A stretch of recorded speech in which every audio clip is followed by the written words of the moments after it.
là, il a vu sur la carte, c'était marqué « marketing olfactif ». Il dit, c'est quoi ça? En fait, j'associe une odeur à une marque. Quand j'ai cheminé comme entrepreneur, ben, je voulais voir la foi. Je voulais voir des choses surnaturelles. Il me dit, va voir cet homme-là, il va t'acheter plusieurs machines. C'est un petit cadeau pour toi. Il va te rapporter beaucoup. On t'a écrasé, on t'a dit que t'étais un vaurien. Mais ton Père en haut au ciel va jamais t'écraser. Il va juste t'élever.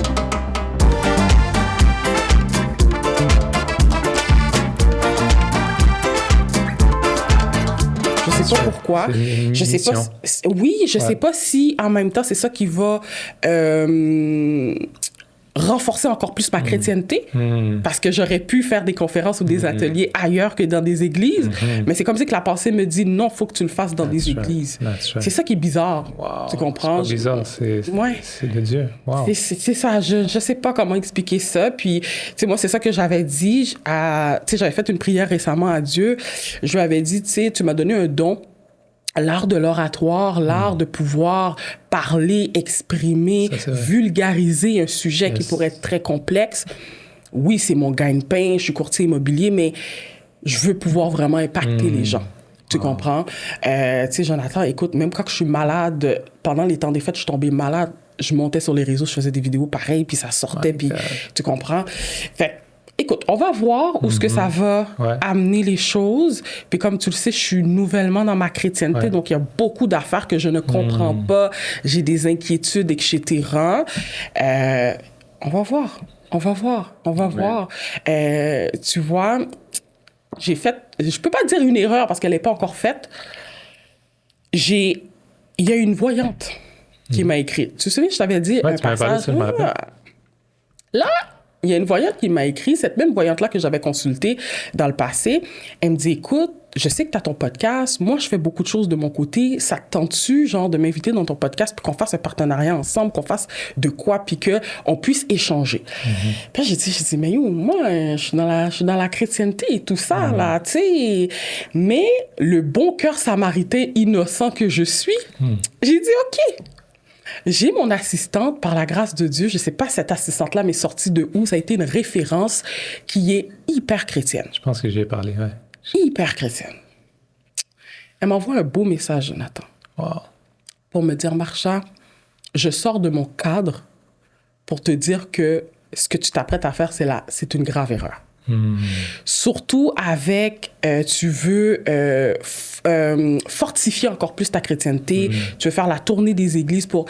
Elle était comme, ne t'embarque pas dans ça. Wow. Puis elle a vraiment pris le temps de m'envoyer un super beau message. Puis elle était comme, je sais que tu es dans tes débuts de ta chrétienté, mais voici pourquoi faire venir cette voyante-là, c'est la pire erreur que tu vas pouvoir faire. Et elle m'a expliqué c'était quoi réellement une voyante. Tu comprends? Et lorsqu'elle m'a expliqué, c'est là que j'ai fait « Oh, shit! Je pense, avec certitude, elle a raison. Wow. Et j'ai tout cancellé. J'ai dit, tu lui envoies un message, dis-lui ça comme que tu veux, mais c'est un non catégorique. Wow. Tu comprends? Fait, c'est juste pour te dire, c'est ça. Et je pense qu'il y a beaucoup de personnes dans ma situation de je suis nouvellement chrétienne. On dirait, c'est qu'est-ce comme... Qu'est-ce qui est correct, qu'est-ce qui n'est pas correct. Exact, tu sais. Puis je pense qu'aujourd'hui, dans le podcast, ça va être le moment parfait pour un peu mettre le pas là-dessus, parler de ton expérience, toi, parce que t'as pas toujours été Jonathan Sage et... Mais t'es-tu confortable et à l'aise à nous en parler? Dis-moi. Oui. Tu me dis quand ça commence ou... Ça a déjà commencé. Ah, OK. OK, parfait. Fait que tu reposes la question ou comment ça se... Non? Non. OK. Ben écoute, moi, c'était particulier. J'ai pas grandi dans la foi. Tu sais, mes parents, bon, je vous explique, mon père vient de la Martinique, l'île de la Martinique, et puis ma mère, elle est québécoise. Donc, je suis métisse. Ma mère croyait à une religion qui s'appelle la foi bahaï. C'est très... ça vient de l'Iran. C'est un prophète de l'Iran. Très pacifiste comme religion. Mon père... comme n'importe qui habite dans les Caraïbes, croit un peu au catholicisme, un peu. Donc, il était catholique. Donc, il nous a donné les valeurs chrétienne. Mais nous, tu sais, on suivait pas ça. On n'avait pas aucune intention de croire ou pratiquer. Et puis, il faut comprendre aussi que mon père, et je suis assez à l'aise d'en parler parce que mon père, la relation de mon père est beaucoup mieux, mais très jeune, c'est un homme, comme la plupart des Antillais, très sévère. Ouais. Tu sais, il tape quand tu fais mal les choses, mais lui, c'était à travers sa bouche. Tu sais, il déclarait des choses qui pouvaient vraiment être dommageables pour ma vie, parce qu'il disait que j'étais un vaurien, t'es ci, t'es ça, tu sais, des paroles comme ça incendiaires. Donc, ça m'a amené une insécurité très jeune à l'école. Donc, j'ai eu beaucoup de difficultés à l'école, jusqu'à temps qu'à, je pense, à mes 15 ans, il a dit à ma mère et à nous sur la table, je quitte pour la Martinique pour quelques temps, pour 1 an. Donc, finalement, il est resté 6 ans. Mais il venait à chaque 3 mois, 4 mois visiter au Canada. Et puis, mais moi, j'en ai profité quand il m'a dit je quitte pour 1 an. J'ai dit that's right. Là, je suis libre, tu comprends? Donc, de 15 ans à 18 ans, c'est là que je commençais à me tenir avec des gens qui étaient de mauvaise fréquentation, si on peut dire. Je comprends. Et je crois que je m'en suis aperçu de ça plus tard, c'est que le fait que mon père était un peu dur jeune, j'avais une insécurité également, j'avais un manque d'amour de recevoir de mon père. Donc, j'ai été rechercher cet amour-là à travers mon vice que j'avais à l'époque, qui était les femmes. Donc, c'est comme, j'en dis parce qu'il y a une histoire après cette version-là, mais j'étais comme accro au sexe, coucher avec des filles, tout ça. Je les traitais bien, j'étais pas mais ils étaient conscients que je voulais pas m'engager. Je comprends. Mais fille après fille, différentes filles par semaine, c'était vraiment du n'importe quoi. Et jusqu'à temps que mon frère devient chrétien. Et lui, en fait, un ami à nous, qui est pasteur maintenant, d'ailleurs, a commencé à aller à l'église. Après, mon frère a commencé à aller à l'église et un autre ami à nous, on était 7 amis qui sortaient dans les clubs, spring break, puis tout ça. Et puis, on commençait à aller à l'église. Fait que mon frère, qui était un modèle pour moi, c'est mon plus grand frère, je dis, comment il peut aller à l'église? Quoi cette histoire-là d'église? Puis moi, l'église, je comprenais ça comme un peu l'église catholique. Tu rentres dans une église, tu as des chandelles, puis le prêtre qui dit « Alléluia! » C'est très solennel. Wow. Donc, j'ai dit, qu'est-ce que tu es allé faire là-bas? Donc, moi, j'ai dit, je vais aller là-bas, puis je vais me moquer de tout le monde là-bas. Me moquer de mon frère et me moquer du pasteur. Pasteur, je pensais que c'était un prêtre. Fait que j'arrive là-bas avec une de mes 10 filles que je fréquentais. Je me pointe à l'église. Il y avait 300 personnes. C'était situé à l'époque au centre-ville. Je rentre et je m'assois derrière. Je dis, placez-moi derrière près des toilettes. Là. Je ne veux pas me mettre devant. Wow. Et je vois les gens comme juste passionnés par Dieu. Puis je vois que les gars ont des dreads, il y en a qui ont des tatous, ils donnent la main, tu sais, comme on serait dans le street. Là. Je dis, mais c'est quoi ça? Puis moi, à l'époque, j'avais les cheveux longs, je ne ressemblais pas à ça. Une boucle d'oreille avec mon nom écrit en lettres attachées. Oh my God. C'était quelque chose. Puis j'arrive là-bas, puis je vois que le monde il y a quand même un swag. Fait que je dis, OK, bon. Et jusqu'à temps que je me moque de tout le monde. Et au moment où le pasteur monte sur la scène, il prêche la Bible, mais la manière qui explique la Bible, ça vient avec notre époque. Je comprends. Il relate des points de la Bible qu'on peut retrouver dans notre siècle. Donc, je dis, wow, c'est intéressant comment qu'il dit, mais je me moque quand même. Et à un moment donné, il arrête de prêcher. Et puis, il dit qu'il y a quelqu'un ici, que c'est la première fois que tu viens ici. Puis, il y avait 300 personnes. Impossible qu'il me voie. Il dit, il y a quelqu'un ici que toute ta vie, on t'a écrasé, puis on t'a dit que tu étais un vaurien. Mais ton Père en haut au ciel va jamais t'écraser, il va juste t'élever. Wow. Au moment qu'il a dit ça, j'ai senti une présence, une paix, une joie qui m'a commencé à m'envelopper, puis je commençais à vouloir pleurer, mais je voulais pas pleurer devant la fille que j'avais emmenée, tu sais. C'est plus fort que moi, puis là, j'essaie de me contrôler et je commence à pleurer. Et cet amour-là, écoutez, c'était comme un choc électrique. Je commençais à sentir une chaleur partout dans mon corps. J'étais tellement traumatisé par cet amour que j'ai pris la fille, je suis parti en courant. La personne à la porte a dit, vous allez où, monsieur? Je suis parti en courant. J'avais environ 26 ans. Wow. Je pars en courant, je sors dehors, je prends la voiture, je roule vite, je dépose la fille. À peine si j'ai dit bye-bye, je conduis. Et cette paix-là, cet amour-là me dure le dimanche soir, lundi, mardi, mercredi, jeudi, vendredi. Je dis, attends, cette histoire-là de Jésus, là, c'est pas un mythe, là, c'est pas une histoire.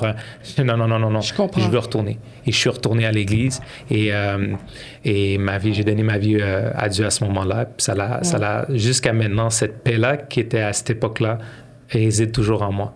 Wow, Ouais. wow. Et qu'est-ce qui s'est passé? Parce que, tu sais, il y a eu un moment de transition. Est-ce que du jour au lendemain, tu as été capable de dire que maintenant, je suis un nouveau chrétien et j'assume les responsabilités d'être un chrétien? Parce que très souvent, je vais dire, Jonathan, les gens vont se proclamer qu'ils sont des chrétiens. Wow. C'est une chose de le proclamer, mais c'est une autre de vivre réellement dans la chrétienté. T'as raison. Donc, est-ce que toi, tu as eu ce moment de transition-là où c'est vraiment, ça a shifté, j'arrête les femmes, j'arrête la vie que j'ai, j'arrête tout et 100%, je me dédie directement? Wow, très bonne question. C'est rare qu'on entend ce genre de... Et c'est vrai que c'est pas vrai que tu... Ben, oui, pour certains, même mon témoignage, c'est pas ça. Et je suis content que tu la poses parce que des fois, en tant que chrétien ou qu'on soit pasteur, on veut jamais comme exprimer... On pense que t'es devenu chrétien, t'as pas fait d'erreur. Ouais. Et moi, à ma conversion, j'ai continué à fréquenter des filles. Ça a duré peut-être 4, 5, 6 mois que je voyais d'autres filles. Oui. Mais c'est pas pire, je trouve, quand même. Ouais. Après, tu sais, j'avais mon langage, je parlais mâche, j'étais à l'église, je sacrais dans l'église. J'étais pas encore... j'avais pas encore puisé dans la Bible pour me permettre de changer ma manière de penser. Donc, c'était la révélation de la sainteté. Je l'avais pas compris. Donc, moi, je pensais encore que c'était correct. Et c'était quand même bien à l'époque que ce leader-là m'avait pas comme crucifié parce que j'étais encore avec on me voyait à l'église avec différentes filles. Fait qu'on pouvait comprendre ce gars-là. Mais ils m'ont laissé quand même. Il va s'en rendre compte par lui-même. Dieu va lui révéler que qu'est-ce que c'est. Tes actions sont pas bien. Et ça s'est fait comme ça. Ça s'est fait tout simplement en étant fidèle à venir entendre la parole de Dieu et faire ma recherche dans la Bible. Et c'est en lisant la Bible que j'ai dit, attends, comme Dieu condamne la fornication, condamne plusieurs relations sexuelles, il veut que tu t'attaches à une seule femme, puis cette femme-là va devenir une seule chair avec toi. Puis là, je commence à comprendre, ça fait du sens. Et j'ai compris aussi que, comme je l'ai dit tout à l'heure, que l'amour que j'avais pour les femmes, c'était un amour que je cherchais de mon père. Donc, tu voyais qu'il y avait une carence. Et la plupart du temps, les gens qui vivent des situations, c'est des carences qu'ils ont vécues jeunes. Donc, cette carence-là a fait que j'ai compris que maintenant, c'est Dieu qui me donne cet amour-là. Fait que j'ai plus besoin de le chercher dans les femmes. Donc, tout simplement, ça l'a arrêté. Après 5-6 mois, j'ai commencé à rester plus fidèle dans mes valeurs et puis dans la sainteté, si je peux dire. Mais après, c'est un travail. Hein? On est quand même pécheurs. Jésus nous a sauvés de tous les péchés, mais quand même, c'est un combat. Donc, tu dois constamment être à la quête et à la recherche d'être parfait comme Jésus est parfait. Je comprends. Et puis, ça a été un peu ça, mon processus, ouais. Puis, comment que tu as réalisé tout l'impact que la relation que tu avais avec ton père a pu avoir sur ta vie personnelle? Parce que là, tu en parles, c'est beau, mais à l'époque, tu l'avais pas, comme tu disais, tu l'avais pas remarqué. C'est quand que tu as eu ce déclic-là de dire « Oh shit, si j'ai ce genre de comportement-là, ça part de mon père. » Ouais. C'est encore une fois, lorsque j'ai reçu le Seigneur, avant, j'étais pris, puis tu sais, nos parents disaient, c'est l'honneur, tu vois, on avait le principe de respect. Ouais. J'ai quelqu'un qui se servait à mon père, je l'emmenais, même s'il me tapait, me battait, j'emmenais son sac quand il arrivait du travail, tu sais, c'était quand même un modèle de réussite, un immigrant qui vient, tu sais, c'était mon père, c'était pour moi, il était toujours bien habillé, bon, ça c'est un côté que j'ai pris de lui, j'aimais toujours bien m'habiller, fait que, tu sais, je le regardais, il portait toujours ses soudes, même parler au dépanneur.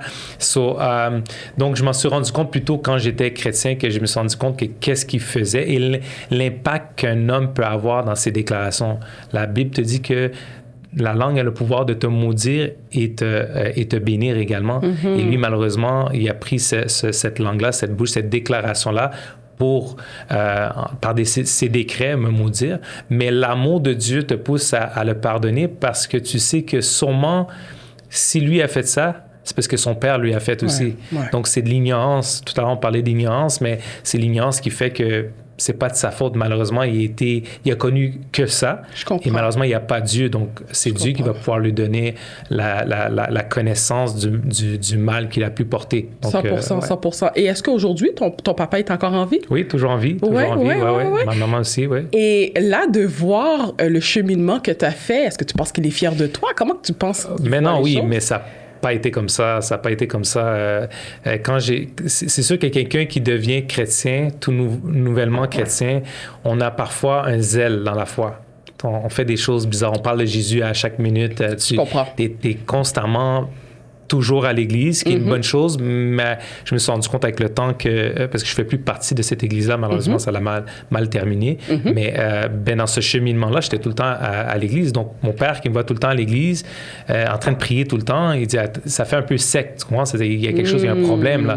C'est juste qu'on est tellement passionné par le Dieu qui nous a touchés qu'on veut aller partout où ce qu'est la parole. Donc, c'est sûr, dans les débuts, il y avait beaucoup de jugements, très difficile. Et puis, dans la période où j'ai commencé à grandir dans ma foi, je suis devenu un entrepreneur également. Donc, j'étais, moi, à l'époque, styliste. Nice. Moi, j'habillais pour le magazine Clin d'œil. Oh, nice. Et puis, j'ai eu un changement de carrière. Et puis, j'ai commencé dans l'hôtellerie aussi. J'ai travaillé un peu dans l'hôtellerie pour finir mes fins de mois. Et puis, je faisais l'hôtellerie de nuit. Et puis, j'avais parti mon entreprise également. Wow. Donc, quand j'ai parti mon entreprise, c'est sûr que lui, en plus, tu es chrétien, en plus, tu pars à une entreprise. La mentalité qui est normale, les immigrants ont peur de tout le temps prendre des risques. Ils disent, non, il va se casser les dents. Donc, c'est sûr qu'il mélangeait ça avec Dieu. Tu vois, c'est Dieu qui t'a dit de faire ça, c'est n'importe quoi, tu vas pas réussir. Fait qu'il revient avec son langage un peu...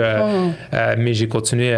Donc, ça a été un processus qui était compliqué, mais ça n'a pas pris du temps. Quand ma foi a été plus forte, peu importe ce qu'il me disait sur mon Dieu ou sur ma foi, ça passait là, ça sortait de l'autre côté. Donc, ça l'a pas... Mais c'était pas évident. À ce moment-là, là, je monte vite dans le temps, mais je me suis marié. Et puis, j'ai eu... ma femme avait déjà un enfant, donc j'ai été père automatiquement. Elle avait 4 ans. Je l'ai considérée comme ma fille, fait que moi, je la considère comme ma fille. Et après, j'ai eu 2 autres enfants. Donc, tu prends des décisions dans l'entrepreneuriat et en plus, tu as des enfants, donc c'était compliqué. Donc, c'est sûr qu'il n'a pas compris ça. Il n'a pas compris ça. Non. Et est-ce que tu es resté chez ton père, chez tes parents quand même très tard ou tu as quitté de chez tes parents? J'ai quitté, j'avais 24 ans parce que c'était trop lourd. En fait, j'ai quitté parce que mon frère s'avait marié. Puisqu'il était devenu chrétien, il s'est marié, et là, mon père commençait à parler mal de mon frère. Tu vois, qu'est-ce qu'il est devenu, n'importe quoi, là. Il parlait mal, puis j'étais tanné de l'entendre parler mal de mon frère. Je comprends. Donc, j'ai dit, tu sais quoi, moi, je pars aussi. Fait que je suis parti, mais ça a été une erreur, là. J'ai pris un appartement, d'une amie de l'église, et puis j'étais dans son bachelor, et puis j'avais acheté un chien, je voulais un chien, mon père voulait jamais, j'ai acheté un chien, et puis j'ai toffé 2 ans, mais je me sens endetté grave. J'étais pas capable de payer. C'était juste parce que je voulais pas entendre mon père que j'avais quitté. Je comprends. Donc, je suis revenu 2 ans plus tard à la maison pour dire que papa... je retourne à la maison, donc je suis retourné. Et c'est après que je me suis marié. Vers 30 ans que je me suis marié. Wow. Et là, on en parlait un peu que t'es rentré dans la chrétienté dans ta mi-vingtaine à peu près. Parallèlement, on embarque dans l'entrepreneuriat. C'est quoi avoir Dieu avec toi? Quel est l'impact que ça a eu sur ta business, ton entreprise? Très bonne question. Écoutez, j'ai compris une chose dans la Bible. Moi, quand j'étais un peu cartésien. OK. Donc, j'ai dit, moi, avant de croire quelqu'un qui parle de ce livre-là, cette Bible-là, je veux le voir. Moi, je veux voir pour croire, kind of thing. So, quand j'ai commencé à lire la Bible, je m'intéressais à la Bible, mais j'ai dit, je veux vivre tout ce qui est dans la Bible. Je veux le vivre. Je veux pas entendre une histoire qui s'est faite il y a 2025 ans. Là. Je veux voir qu'est-ce qui s'est produit, je veux le voir dans ma vie. Donc, j'ai défié Dieu de cette manière-là. Donc, chaque verset que Dieu disait, je voulais le voir. Donc, quand j'ai cheminé comme entrepreneur, je voulais voir la foi. Je voulais voir des choses surnaturelles. Donc, j'ai défié beaucoup de Dieu en affaires. Et je ne crois pas, malheureusement, il y a beaucoup de pasteurs ou de chrétiens que lorsqu'ils sont chrétiens, ils deviennent hommes d'affaires, ils enlèvent le chapeau d'être chrétien. Donc, c'est comme un chapeau qu'ils laissent à la maison. Ils vont travailler. Ne devrait pas. Moi, c'est ma vie chrétienne, c'est jour après jour. Et j'ai des histoires que je peux te conter en affaires que je vais jamais enlever ma foi ou me gêner de parler de ma foi. Maintenant, il faut faire attention de comment communiquer notre foi dans le monde des affaires. Et c'est là que les gens échouent, ceux qui sont un peu plus zélés. Ben, ils peuvent mal communiquer sa foi dans le domaine des affaires. Okay. Mais moi, j'ai pas eu ce problème-là. J'ai su, j'avais compris que pour être proche, pour que les gens soient touchés, tu dois démontrer de l'amour premièrement et montrer un exemple en action et par la suite communiquer le message pour que les personnes l'entendent correctement parce que malheureusement au Québec, les gens au Québec sont blessés par la religion. L'Église catholique, malheureusement, a fait beaucoup de dommages. Et maintenant, dès que tu parles de Jésus, il associe ça à l'Église catholique, pédophile et tout ce qui est là. Et là, maintenant, tu dois reconstruire ça. Donc, tu dois emmener le message d'une manière qu'ils vont le comprendre. 100%. Donc, c'est sûr que j'avais des défis. Et je ne sais pas si c'est le moment de parler du plus grand moment, ce que j'ai dû prendre position dans ma foi pour aboutir à un miracle, mais ça s'est produit. C'était à un moment donné, lorsque j'ai commencé mon entreprise, j'ai tout sacrifié. J'ai pris toutes mes économies et j'ai arrêté de travailler le soir. En fait, je travaillais le soir dans un bar, dans un bar d'un hôtel. Puis il y avait le fondateur de l'hôtel Ogilvy. OK. L'hôtel Ogilvy, excuse-moi. Le centre d'achat Ogilvy, qui est sur de la montagne. Il venait prendre toujours son verre. D'accord. Il venait en hélicoptère. Là. Le gars était très, très prospère. Et je faisais mes drinks pour lui. Puis à un moment donné, il me dit, mais qu'est-ce que tu veux faire? Tu veux faire toute ta vie? Tu veux travailler comme serveur ou barman? Puis j'ai regardé à côté. Puis j'ai tassé ma carte que j'avais. Puis j'ai dit, non, j'ai une entreprise. Puis là, il a vu sur la carte, c'était marqué « marketing olfactif ». Il dit, c'est quoi ça? Et j'ai dit, bien, en fait, j'associe une odeur à une marque. Chaque entreprise a un logo. Mais pourquoi on n'aurait pas un logo olfactif, un logo avec une odeur? Donc, quand tu rentres dans un commerce, tu associes le commerce à l'odeur. Comme ça, la personne part et se rappelle de toi. Il dit, ben, ça, c'est fou, mais t'as eu l'idée comment? Il capote. Il dit, mais comment Je dis, oui, j'ai parti ça, puis je fais les deux. Je travaille de nuit, puis je travaille le jour. Dès que je finis de travailler de nuit, je pars à 7 heures. Et je recommence à travailler à 8 heures sur la route. Et il m'a dit, tu sais que tu es un risque pour l'entreprise parce que tu es le chef de l'entreprise. Donc, si tu t'endors sur la route parce que tu n'as pas la force, parce que tu fais des chiffres de nuit et jour, ben, tu n'as plus d'entreprise. Ta compagnie Flair n'existe plus. J'ai dit, OK, c'est smart. Puis je retourne chez nous, je dis à ma femme, je dis, chérie, je me lance à temps plein. Elle dit, mais chérie, comment on va faire? Tu sais, c'est notre revenu, tu sais. T'en fais pas, Dieu va pourvoir. Donc, j'ai mis la foi, quand tu me posais la première question, j'ai mis la foi en place. J'ai dit non, Dieu va pourvoir. Donc, j'ai commencé à aller voir les clients. Les clients me frappaient on me frappait à la porte au nez chez mes clients. Et puis, à un moment donné, ils ne comprenaient pas le concept. Les gens, ben oui. J'ai mon freebies, là, j'ai pas besoin de ton... Exact. Non, on ne parle pas de freebies, là, on parle de créer une signature. Et j'ai dit, tu sais quoi, je vais aller prendre un gros. Donc, mon premier gros client a été Bombardier. J'ai signé Bombardier, j'ai débarqué, la sécurité était aux toilettes, je suis rentré, j'arrive là-bas. Et la personne au comptoir, c'était une fille que je travaillais avec elle dans l'hôtellerie à l'époque. Elle me dit, hey, tu sais quoi, qu'est-ce que tu fais maintenant? Je dis, je fais du marketing olfactif. Hey, je te présente au président et au département de marketing. J'ai eu un meeting le lendemain. J'ai fait une présentation, ça a pris 3 mois de développer l'odeur. Et j'ai eu mon premier client, Bombardier. Avec ça, j'ai été voir d'autres hôtels et j'ai été chercher quelques hôtels. Mais c'était difficile. Tu sais, tu es un entrepreneur. Bien sûr. S'autofinancer, c'est pas évident. Les banques, ils croient pas trop à ta vision. Bien sûr. Commences. Moi, j'avais peur d'emprunter à du privé. Fait que j'ai dit, qu'est-ce que je vais faire? Fait que j'étais vraiment découragé. Et puis, à un moment donné, j'avais signé avec un gros promoteur immobilier. Je ne vais pas citer son nom, mais il a commencé à Laval, des gros projets à Laval. Et puis, quand il a commencé son premier projet, il m'a demandé de mettre une odeur. C'était mon premier client en immobilier. Et cet homme-là, en fait, pour te donner le contexte, j'y arrivais pas. C'était très difficile. Je perds ma voiture, les paiements sont finis, le bail est fini, j'ai plus de voiture. Là, je ne peux plus aller amener mes enfants à la garderie, à l'école. Je ne peux pas aller voir mes clients parce que c'est quand même des machines, c'est des parfums. Je dis, comment je vais faire? Et c'est là que je m'en vais voir mon père parce que j'ai plus d'argent. Il me fallait 4 000 $ pour acheter une voiture d'un ami à l'église.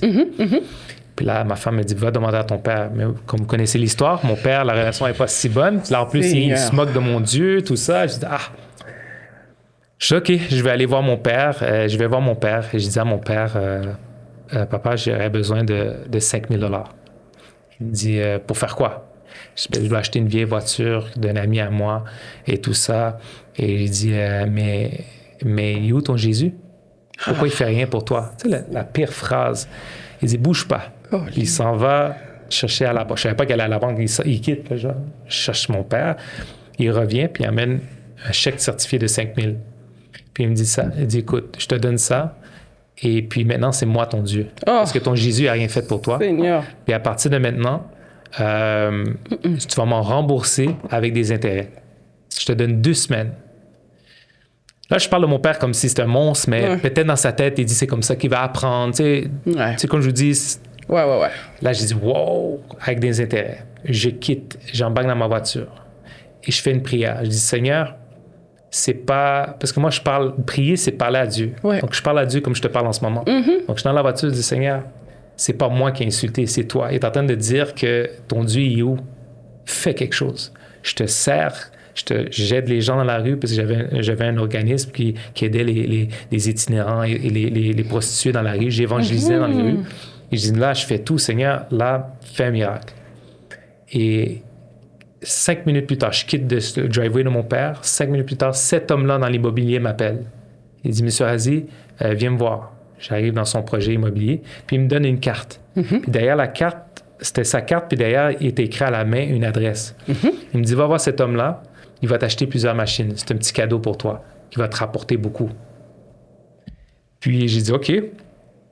Il t'attend maintenant. J'ai dit, OK, parfait, je prends la voiture du gars que j'avais pas acheté encore, mais il me l'avait prêté, j'avais pas de voiture. Honda Pilot, la voiture faisait... Écoute, c'était horrible. Mais je le remercie, à cette époque-là, c'était correct. J'arrive devant la maison. Un gate énorme. Je pèse sur le bouton, la grille s'ouvre. Ça m'a pris 5 minutes avant d'arriver à la maison. Pont avec des canards. Mansion. On dirait la maison blanche. J'arrive là-bas et un homme m'ouvre la porte. Puis il dit, vous êtes lui pour les odeurs? Je dis, oui. Il m'emmène ascenseur dans la maison. Rendu sur où est-ce que le système de ventilation, on se croirait au Centre Bell. Là. Il y avait plein de systèmes. Il me dit, perce le trou là et perce le trou là. Moi, je faisais même l'installation. Je n'avais pas les moyens de payer un gars d'installation. Moi, mettre un tableau dans ma maison, c'est compliqué. Imagine, c'est moi qui faisais les installations. Mais lui, il m'aidait. Et je place la machine, puis je dis, monsieur, vous avez une belle maison. Il me dit, merci, c'est moi qui l'ai construit. Je dis, OK, mais je l'ai vendu au beau-père de la personne qui t'a donné la carte. Donc, le fait que c'est moi qui l'ai construit, vu que j'y ai vendu, il m'a demandé une faveur de vous montrer comment installer la machine dans la maison que j'ai construite. Donc, tu peux imaginer cet homme-là, il doit avoir autant d'argent que le gars qui... Bien sûr. Et puis, ça finit comme ça, j'installe. J'ai dit, et là, j'ai besoin d'argent parce que mon père m'appelle à chaque 5 minutes. Où est mon argent? Seigneur. Je te mens pas, à chaque 5 minutes. Donc, cette pression-là que j'ai comme entrepreneur, il y a des entrepreneurs qui nous écoutent en ce moment, la pression économique, c'est dur. En plus, tu as une famille. Donc, tu imagines ce stress-là. 100%. Il m'appelle. Et puis, donc, j'avais besoin de cet argent-là. Fait que je demande au monsieur, est-ce que vous pouvez me présenter au propriétaire pour le paiement? Est-ce que je te présente au propriétaire? Cet homme-là me rencontre. Il me dit, je te fais un chèque d'ici 1 mois. Là, dans ma tête, je me dis, le gars est riche, puis il veut me faire un chèque après 1 mois. Exact. Je repars. Et l'homme qui avait la maison, qui a vendu la maison, me dit, je suis en train de me faire construire un penthouse. Donne-moi ta carte. Dès que j'ai donné ma carte, je t'appelle cette semaine. Donc, je dis, OK, peut-être j'ai un espoir d'avoir quelque chose. Ouais. Je pars. Le lundi, mardi, mercredi passe. Il m'appelle le vendredi. Il dit, excuse-moi, j'étais malade. Viens dans mon penthouse. Je viens dans son penthouse. Penthouse de fou, là. Je te parle ascenseur dans son penthouse, dernier étage. Il a pris tout l'étage. Un penthouse, des fois, c'est la moitié d'un condo. Lui, il a tout pris la superficie de la tour à condo, de l'étage au complet. J'arrive là-bas, je fais l'installation et cet homme-là me dit, à la fin de mon installation, je veux t'aider. Où est-ce que tu fais fabriquer ta machine? Moi, je ne voulais pas lui donner l'idée parce qu'il va piquer mon idée. Il va la piquer, c'est ça. Je dis, quelque part. Il me disait, j'ai 60 ans, à mon âge, je ne vais pas piquer ton idée. Je dis, quelque part en Asie. J'ai dit très bref. Et là, il me dit, OK, j'aurais quelque chose pour toi. Je t'aime bien. Je vais t'aider. Je vais te faire fabriquer ta machine. J'ai une usine qui fabrique, qui fait du plaquage. Je pourrais fabriquer ta boîte. Ça va te coûter beaucoup moins cher de faire ça au Québec. Je te donne rendez-vous mercredi. Là, on a passé une semaine. On est à le mercredi après. Oui. J'arrive dans la salle de conférence et c'est là que tout se passe. Il y a d'autres millionnaires qui sont sur la table avec le monsieur qui m'a invité qui a le penthouse. Bien sûr. Il me parle sur la table, il me dit, t'as-tu emmené ton diffuseur? J'avais plus de diffuseur. Il me reste un qui était brisé. J'espérais qu'il ne branche pas parce qu'il ne marchait pas. J'amène la boîte au milieu. Puis là, les ingénieurs et ses partenaires d'affaires regardent. OK, yeah. Des anglophones, des Italiens. Yeah, OK, maybe, well, may, you know, we're gonna make a mold for you. Il parle. Et puis là, il dit, on va te faire un moule et ça va te coûter, on va te faire un spécial. Au lieu de 400 000, on te le fait à 350 000. Moi, j'ai 25 cents dans les poches. J'ai mon père qui m'appelle pour 5 000 à chaque 5 minutes. Ben oui. Le gars, il me parle d'un moule de 350 000. Fait que moi, dans ma tête, je dis, le gars, c'est pas un deal là, pour moi. Là. C'est ça. Puis les gars sont contents parce qu'ils pensent, moi, j'aime m'habiller. Fait que quand je vais voir mes clients, j'aime toujours être excellent. Fait que j'avais mes sous avec mon foulard vert fluo, tout bien habillé. Fait que eux, ils pensent que je suis riche. Et là, ils me parlent de 350 000. Je dis, attends, qu'est-ce qui se passe? Et là, il me dit que la porte, on peut te le faire pour 50 000. La porte de ton diffuseur. Voilà, on est rendu à 400 000. Il n'y a pas de deal ici. Et c'est la première fois, Marsha, que j'entends. En fait, j'entends la voix de Dieu parce que lorsque tu deviens chrétien, tu as une communion, tu as une relation avec ton Dieu, donc Dieu peut te parler. Un peu comme dans ton intuition. Ça t'est jamais arrivé à un moment donné, tu sens dans ton intuition, prends pas ce chemin-là. On ne va pas dans un club. Exact. Parce qu'il y a quelque chose qui va arriver. Mais tu n'entends pas une voix, mais tu l'entends dans ton intuition. 100%. Dieu parle souvent dans l'intuition. Donc, Dieu m'a parlé en intuition et il me dit, parle de moi. Marsha, j'étais une rencontre de businessmen. On me dit, parle de moi. Hey! Dans ma tête, je me bats. Non, ça, c'est le diable. Je ne peux pas parler de Dieu dans oui, 100%. Là, les gars, ils parlent. Ils continuent à parler, tout le monde dans la salle. Et là, j'entends une deuxième fois, parle de moi. J'essaie de me concentrer. Troisième fois, parle de moi. Quatrième fois, il me montre la vie de tout le monde. Hey! Je dis, quand Dieu fait ça avec moi, c'est qu'il veut que tu obéis parce qu'il te montre le cœur des gens, les souffrances des gens, les situations des gens. Et c'est biblique.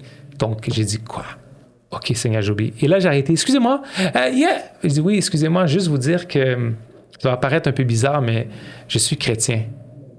Fait que tout le monde se regarde, puis lui, il dit, mais what the heck? What's the point? Fait que là, j'ai dit, c'est juste que Dieu, quand il parle à ses enfants, il veut passer un message et j'aurai un message à vous passer.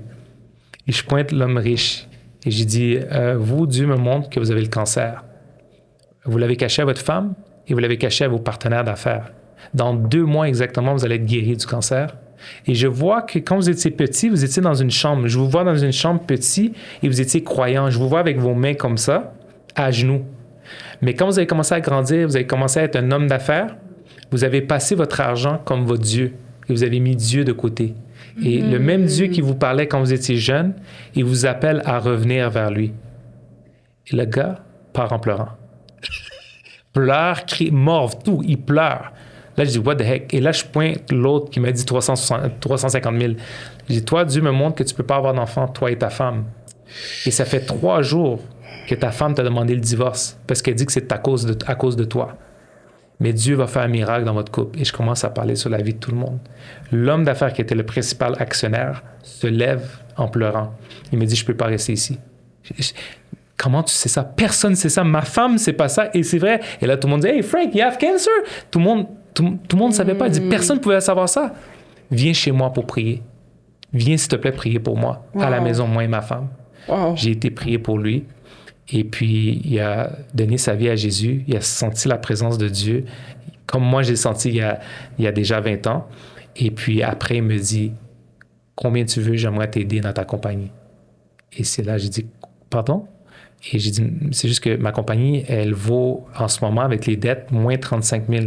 Je pense pas que c'est... Il connaissait les chiffres. Il dit, non, dis-moi combien tu veux. Un instant. Je cours, je sors de chez lui et j'appelle ma femme. Je dis, qu'est-ce que je fais? Et là, je retourne Et j'ai dit au monsieur, ben, écoutez, j'ai quand même signé Bombardier. J'essaie de monter la valeur de la cour. J'ai quand même Bombardier. Puis il dit, combien tu veux? Puis il a mis 2 feuilles de papier sur la table avec un crayon. Il marque ton chiffre.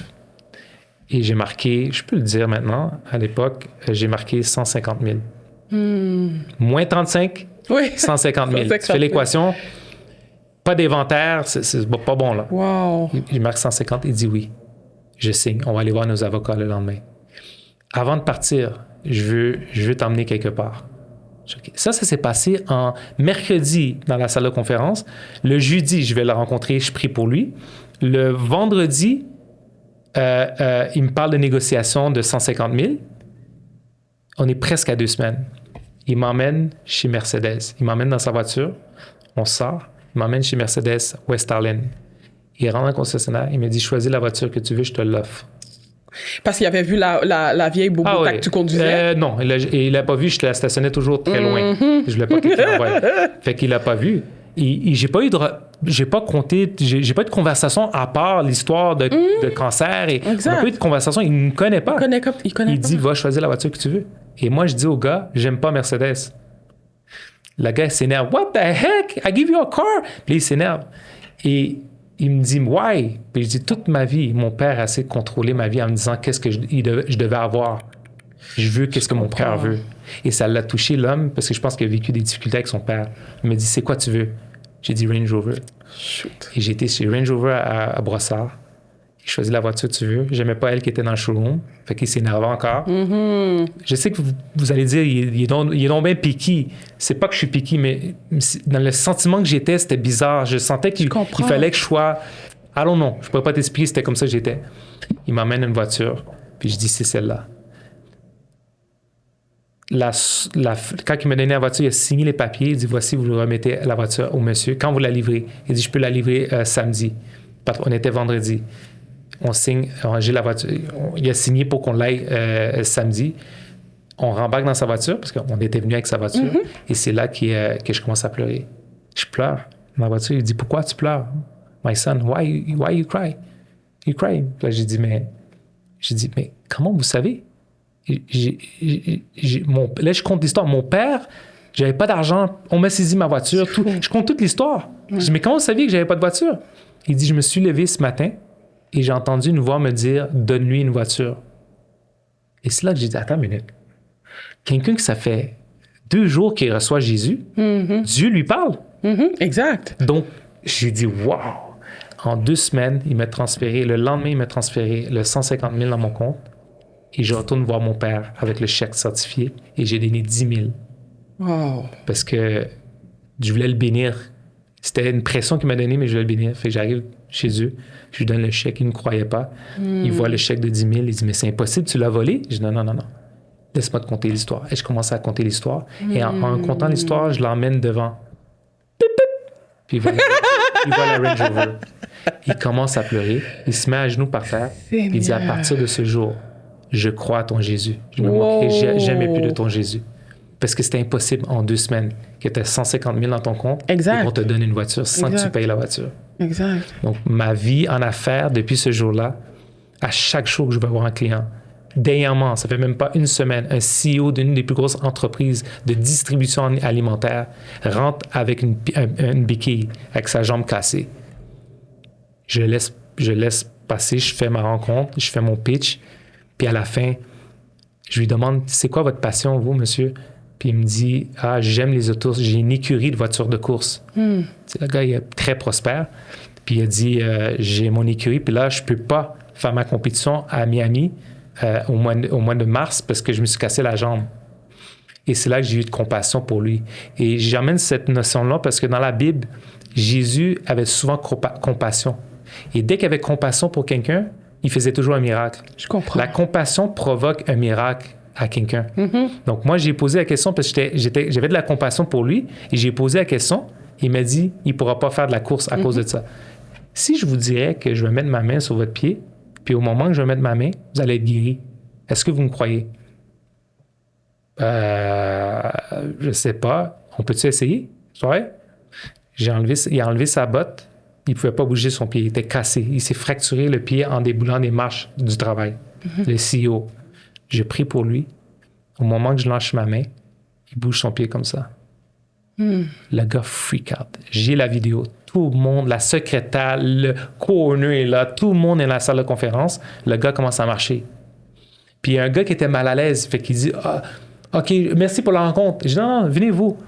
Il dit, vous n'avez pas une situation? Ouais, mais c'est incurable. J'ai un problème de pied qui est plus petit que l'autre. Donc, ça me donne des problèmes d'hanche et de dos. Donc, je dis, OK, mais je vais prier pour vous. Je l'ai assis sur une chaise, j'ai tenu ses pieds, puis j'ai montré ses pieds devant tout le monde, dans la salle de conférence. Et je dis, regardez bien, filmez-le. Fait que la secrétaire filme, le CEO filme avec son cellulaire, et je prie, et son pied commence à pousser. Égal à son pied. Il marche. Tout le monde était guéri dans la salle de conférence. Après, il m'a dit, tu sais quoi? Je veux plus entendre de toi. Je veux savoir qui est ce Dieu-là. Je dis, il n'y a pas de problème, prenez mon cellulaire et puis on va en discuter. So, quand tu mélanges, c'est possible de mélanger la foi parce que les gens sont à l'attente de voir du miraculeux et d'avoir une paix. Les hommes d'affaires sont anxieux, ils vivent des situations et tu sais, tu es un entrepreneur, puis on a eu la chance de se parler dans les débuts. Tu vivais des choses et tu avais un manque. Et ce manque-là, tu devais le combler par quelque chose. Mais malheureusement, des fois, on le comble par plein de choses, par des drogues ou par des femmes, par plein de choses. Et lorsque tu le présentes, mais les gens le reçoivent plus facilement. Et comment que tu as été en mesure de développer, parce que je dois le dire, c'est un don, je sais pas, ça vient de Dieu. Comment que ça s'est développé, ça? C'est probablement par la foi, mais c'est un don c'est une bonne question parce que en tant que chrétien, on pense que c'est juste les leaders, les pasteurs. Donc, je suis un pasteur, là, ils vont penser que moi j'ai le don. Tu as rencontré, je pense, pasteur Caleb, que j'aime beaucoup, que lui, il a un don plus que les autres. C'est erroné. Dans la Bible, dans un passage qui est dans Marc 16, verset 17, ça dit, et c'est ça que j'ai lu dans ma jeune foi, là, j'ai lu ce verset-là, et je l'ai pris pour moi, puis je suis parti avec. Puis ça dit, voici, Jésus qui parle, il dit, voici les miracles qui vont accompagner ceux qui auront cru en moi. C'est-à-dire, toi, tu crois en moi, il y a plein de monde qui est dans les églises qui croient en Jésus. Bien sûr. Donc, si tu crois en lui, tu auras le pouvoir de chasser les démons, de mettre tes mains sur les malades, et les malades vont être guéris. Quand j'ai lu ça, je dis, attends, tu me niaises là? Ça veut dire que si je crois, là, tu es en train d'écrire dans la Bible, tu as écrit dans la Bible que si je crois, je peux faire les mêmes choses. Je comprends. Et la Bible dit que je peux faire des plus grandes choses en plus parce que Jésus a dit, je m'en vais. Je vais le voir. Et je suis parti dans la rue, je me suis assis dans un parc, puis j'ai dit à Dieu, je vais le tester. Envoie-moi quelqu'un qui est malade, je veux prier pour lui. Et 15 minutes plus tard, il y a une madame avec une marchette dans le parc qui s'assoit à côté de moi. Je dis, non, là, dans ma tête, je dis, non, Dieu, je suis pas prêt, là, c'est une joke, là, calme-toi. Là, je vois la madame. Je dis, OK, je vais tester. Fait que la Bible dit d'imposer les mains. Fait que je dis, excusez-moi, madame, ça va paraître un peu bizarre, mais vous avez quoi à la jambe? Oh mon Dieu, j'ai une arthrite, j'ai fait une opération, ça va vraiment mal. Ça va vraiment paraître bizarre, mais si je mets ma main sur votre genou et je prie, votre douleur va partir. Et j'ai mis ma main, elle m'a dit oui, j'ai mis ma main et j'ai lâché ma main. Et elle a dit, j'ai senti une chaleur, c'est normal? Je dis oui, je pense que oui. Puis elle a enlevé sa prothèse. Puis la madame commence à courir dans le parc. Je dis non, là c'est fou. Depuis ce jour-là, et ça date de longtemps, c'était peut-être la première année que je suis devenu chrétien. Wow. J'ai plus jamais arrêté pour prier pour des malades. Et j'ai vu des gens qui avaient le sida, qui étaient guéris. J'ai vu des gens qui avaient le cancer. Et après mon travail à moi, comme chrétien et dans mon évolution, je suis devenu un leader. J'ai dit, je vais former tous les chrétiens de mon église. Donc, j'ai commencé à former tous les chrétiens. Puis ça dérangeait beaucoup les églises, d'une certaine manière. Je ne sais pas si ça les dérangeait, mais pourquoi? Parce que je pense qu'à l'époque, c'était souvent le leader qui expérimentait du miraculeux. Je comprends. Donc, les fidèles, on idolâtrait le pasteur pour avoir un miracle. Et ça se fait même encore un peu. Tu peux voir les réseaux sociaux que lui, il vient avec son mouchoir, puis il fait comme si tout le monde tombe, puis c'est des super-héros. Mais on a ce don-là. Chaque chrétien a ce don-là. C'est sûr qu'il y a un don de guérison qui peut être plus fort sur quelqu'un. Ça, je reconnais dans la parole, on le voit. Mais quand même, le don de guérison est offert à tout le monde. Et le fait que moi, je formais d'autres... chrétiens à être des disciples de Dieu et commencer à manifester le miraculeux, Ben, c'est sûr que ça a amené un gros impact et j'ai commencé à aller dans Montréal-Nord. À Montréal-Nord, on n'avait pas l'habitude d'évangéliser. En 2007, on n'allait pas à Montréal-Nord. Là. C'est des petites mamies qui donnaient des petits tracks au métro, mais il n'y avait pas de l'évangélisation comme que je faisais. Donc, imaginez, moi, j'amenais les 80 personnes de mon église à les former à comment être des petits Jésus ambulants en train de guérir des malades. Et pas juste guérir les malades, mais transmettre l'amour de Dieu par des actions. Je crois beaucoup qu'on doit transmettre l'amour aussi par des gestes. Il y a des gens qui aiment beaucoup parler de Jésus, mais quand il s'agit de mettre leurs mains dans les poches, c'est différent. C'est différent. Je crois qu'il faut que ça te coûte quelque chose. 100%. Il faut que ça te coûte quelque chose. Et moi, j'ai cru à donner. Donc, on donnait beaucoup aux pauvres de la nourriture. On faisait des buffets dehors dans les rues à Montréal-Nord. On donnait ça. On parlait de Dieu. On a eu un gros impact. Mais donc, je pense que c'est donné à tout le monde. C'est fantastique. Et là, je vais juste faire un petit saut en arrière. Ce qui me choque, c'est la partie où ce que tu dis que tu étais en plein meeting et sans que les gens puissent te dire leur situation, tu as été en mesure d'avoir un portrait de leur vie. Ouais. Est-ce que tu peux m'expliquer comment que ça s'est fait? Tu comprends? Parce que est-ce que tu l'as vu en vision pendant qu'ils étaient devant toi? Comment tu as été capable de, en regardant la personne, de dire, écoute, toi, tu as ça. Puis, voici qu'est-ce qu'on peut faire pour régler la situation. Bien, on appelle ça, bibliquement parlant, on appelle ça une parole de connaissance. Donc, il y a des paroles prophétiques, il y a des paroles de connaissance. Ça, c'était une parole de connaissance. Donc, c'est une parole qui te montre, qui montre la vie des gens. Donc, moi, c'est ce que j'ai... Certaines personnes peuvent l'expérimenter d'une différente manière. Moi, c'est par mots, c'est par phrases, petites phrases, comme j'entendais lui, je sentais, mon esprit sentait lui. J'ai senti que c'était lui, en rapport avec lui. Et j'ai entendu cancer, j'ai entendu caché, j'ai entendu sa femme, j'ai entendu partenaire. Tu sais, c'est comme si... Je comprends. À chaque fois, c'est un mot qui venait. Je comprends. Donc, je lui disais à chaque fois. Et puis, après, lorsque tu pars par la foi, tu obéis à Dieu, les choses coulent après. Je comprends. Donc, j'ai commencé à briser la glace parce que tu te dis, ah non, qu'est-ce qu'il va dire de moi? Imagine, c'est pas vrai. Et souvent, les gens me posent la question, mais si tu dis quelque chose, c'est pas vrai, qu'est-ce que tu fais? T'as l'air d'un... Mais ça, c'est pas mon... Le fardeau de ça, c'est pas à moi à le prendre. Moi, j'ai obéi à Dieu. Si c'est pas ça, je veux dire tout simplement, je me suis trompé. Mais quand tu y vas avec la foi et l'ardiesse, mais ça coule. Donc, c'est venu par mots. Et dès que j'ai fini avec lui, il a exprimé que c'était la vérité. Je comprends. Je comprends. Et après, j'ai senti l'homme en face et j'ai infertilité. J'ai entendu infertilité. Là, j'ai commencé à déclarer et ça part comme... Donc, ça vient souvent par des petits mots ou des phrases ou qu'est-ce que je ressens dans mon esprit. Donc, je sens cette phrase-là, donc je le libère. Et est-ce que c'est quelque chose qui t'arrive fréquemment lorsque tu rencontres des gens? Oui, souvent, oui. Ça c'était... C'est quelque chose que, comme j'avais dit, ça se produit souvent à l'extérieur du cadre du travail. Mais du cadre du travail, c'était la première fois. Oui. Puis c'était quand même un deal c'était une grosse connexion. Important. Donc, je pense que ça l'a prouvé quelque chose en Dieu. Il a dit, si tu as pu t'avilir comme ça, mais je te fais confiance maintenant. Fait que c'est comme s'il a débloqué quelque chose de plus après. Je comprends. Mais souvent, quand ça vient des gens, souvent quand je veux partager... que ce soit au restaurant. C'est pour ça que mes amis, des fois, quand ils sortent avec moi, c'est compliqué parce que moi, la foi chrétienne, c'est du day-to-day. C'est un mode de vie. C'est pas une question que, comme je te dis, je mets un chapeau. Fait que je vais au restaurant, la serveuse, je peux sentir quelque chose. Et c'est pas que je suis une médium. Donc, je veux juste faire attention pour ceux qui nous écoutent. Je suis pas une médium. C'est quelque chose qui est donné à tout chrétien qui a une relation avec Dieu. Donc, il faut juste l'apprivoiser un peu plus, avoir une proche relation avec lui et il va te parler. Et quand tu ouvres ton cœur pour... Parce qu'il y en a beaucoup d'hommes de Dieu, des chrétiens, que ça arrive beaucoup, mais seulement à l'Église. Il y a beaucoup de pasteurs que toutes ces paroles-là, de paroles prophétiques, paroles de connaissance, à l'Église, c'est 100%. Voici ça.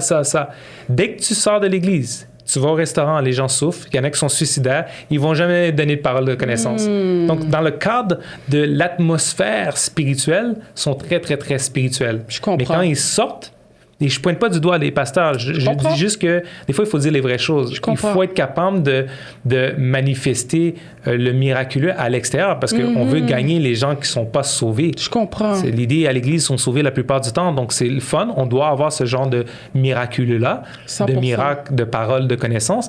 Mais c'est fait pour gagner des âmes. C'est pour ça que Dieu a donné ces dons-là. Je comprends. Parce qu'il savait que les chrétiens, les gens vont pas y croire. Il y a tellement de religions. Qui dit qu'ils vont croire à ton Jésus? Oui. Donc, il veut, je vais vous laisser la puissance. Comme ça, ils vont pouvoir savoir de qui tu viens, de quel Dieu que tu sers. 100%. Donc, il nous a donné des preuves.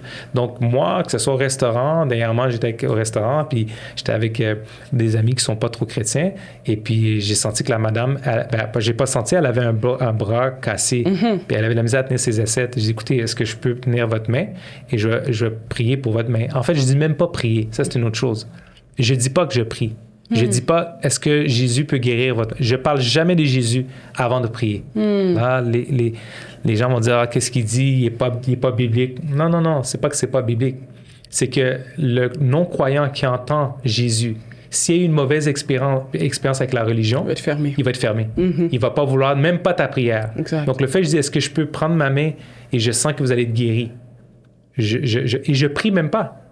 Dieu sait qu'il veut le guérir. Donc, j'ai pas besoin, il le sait parce que j'ai fait le geste de la foi. Donc, je prends la main et je sais que Dieu est en train de manifester. Le Saint-Esprit est en train de le guérir. Wow. Et je le lâche et la personne est guérie. Wow.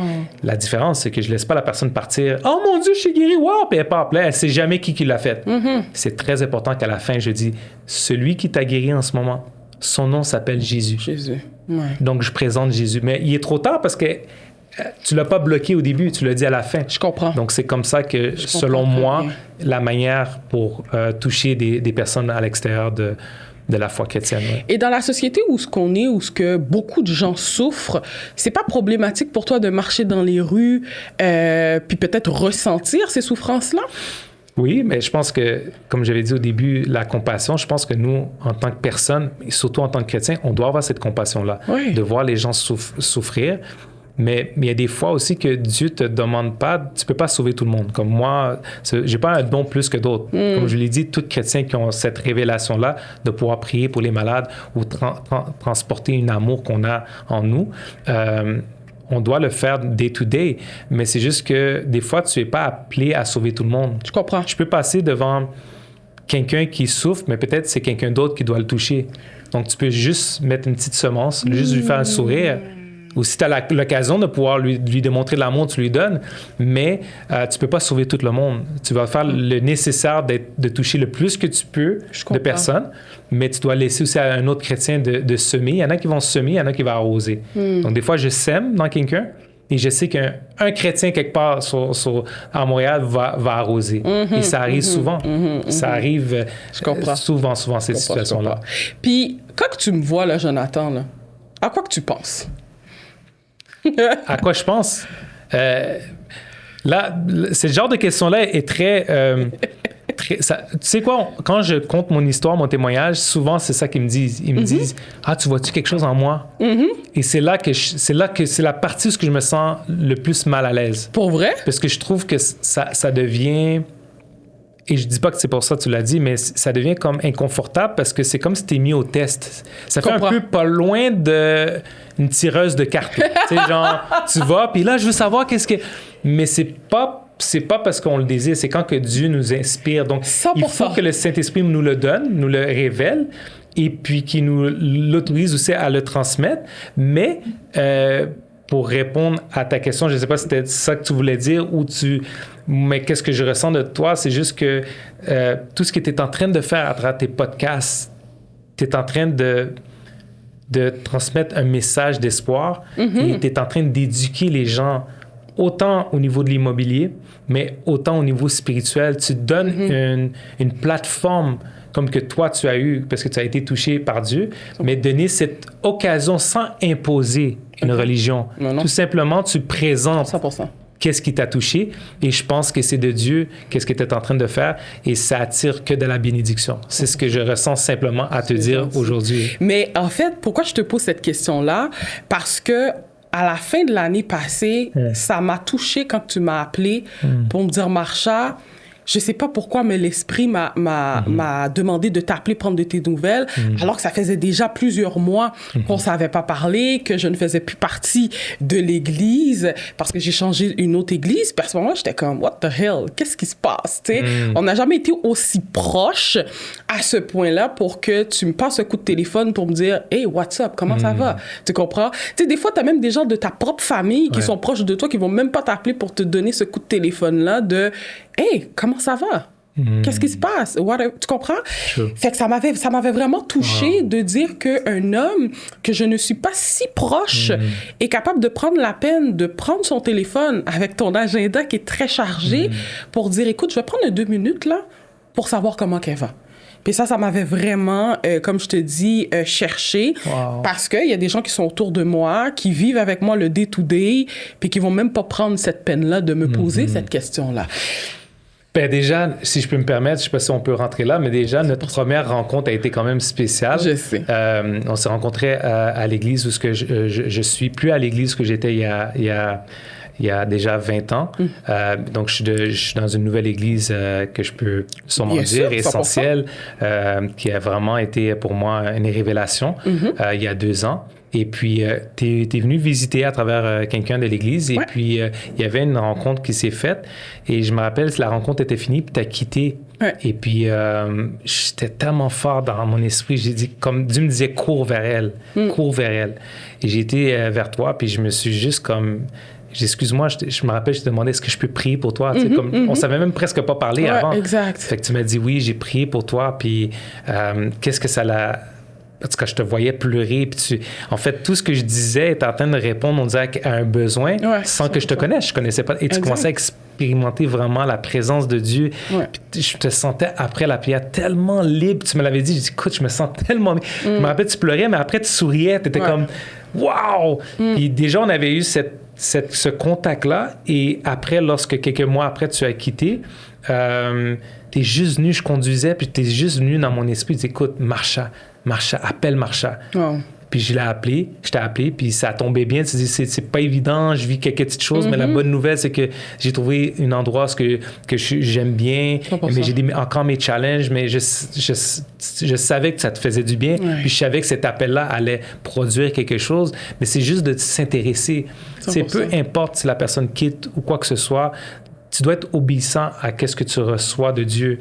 Parce que des fois, Dieu peut nous dire, appelle cette personne-là, mais tu regardes ton agenda ou tu es occupé ou tu veux écouter ton beat ou tu sais que tu vas passer dans le Tim Hortons dans quelques minutes puis la personne va parler dans l'intercom, fait dire non, je peux pas appeler maintenant. Mais moi, je me mets sur le côté et je vais attendre. Mon Tim Hortons, mon café va attendre, je vais prendre le temps de t'appeler. 100%.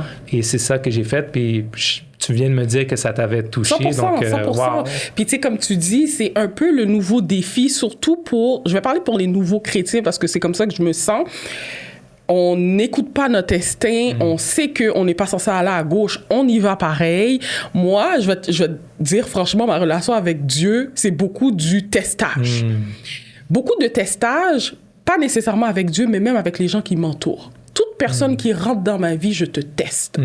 Je ne rentre pas n'importe qui dans ma vie, et si tu rentres dans ma vie, tu dois être testé. Et ça, c'est même sans m'en rendre compte nécessairement. Les employés que j'ai sont testés, tu comprends? Et là, en ce moment, Jonathan, je vis ce moment-là avec Dieu où ce que je le teste beaucoup. Je vais te raconter une anecdote qui m'est arrivée. En ce moment, j'ai un gros problème avec un locataire. Un locataire qui me donne la misère, là, comme que je te dis, j'ai jamais vu ça de ma vie. Et là, à un moment donné, je suis chez moi, puis je prie, OK? Puis moi, mon problème, c'est que je prie souvent en 911. Quand je suis dans la marde, OK? En plusieurs. Beaucoup de personnes, c'est ça. Quand je suis dans la marde, c'est là que je prie. Quand je suis pas dans la marde, je ne prie pas. Donc, là, je suis dans la marde, puis je suis comme, je ne sais pas quoi faire avec ce locataire-là. Je prie pendant plusieurs jours et tout. Puis moi, je suis quelqu'un qui dort très tard. Donc, quand que je prie, c'est souvent avant d'aller me coucher vers minuit et demi, 1h. Puis, je m'endors avec cette pensée-là parce que c'est la dernière pensée qui était dans ma tête. Et là, je reçois un appel parce qu'il y a un dégât d'eau dans l'appartement de ce locataire-là. Je dois faire venir un plombier. Parfait, j'appelle un plombier. Puis, cette journée-là, Jonathan, je ne me sentais pas bien. J'ai mangé un genre de pita au poulet grec qui a mal passé.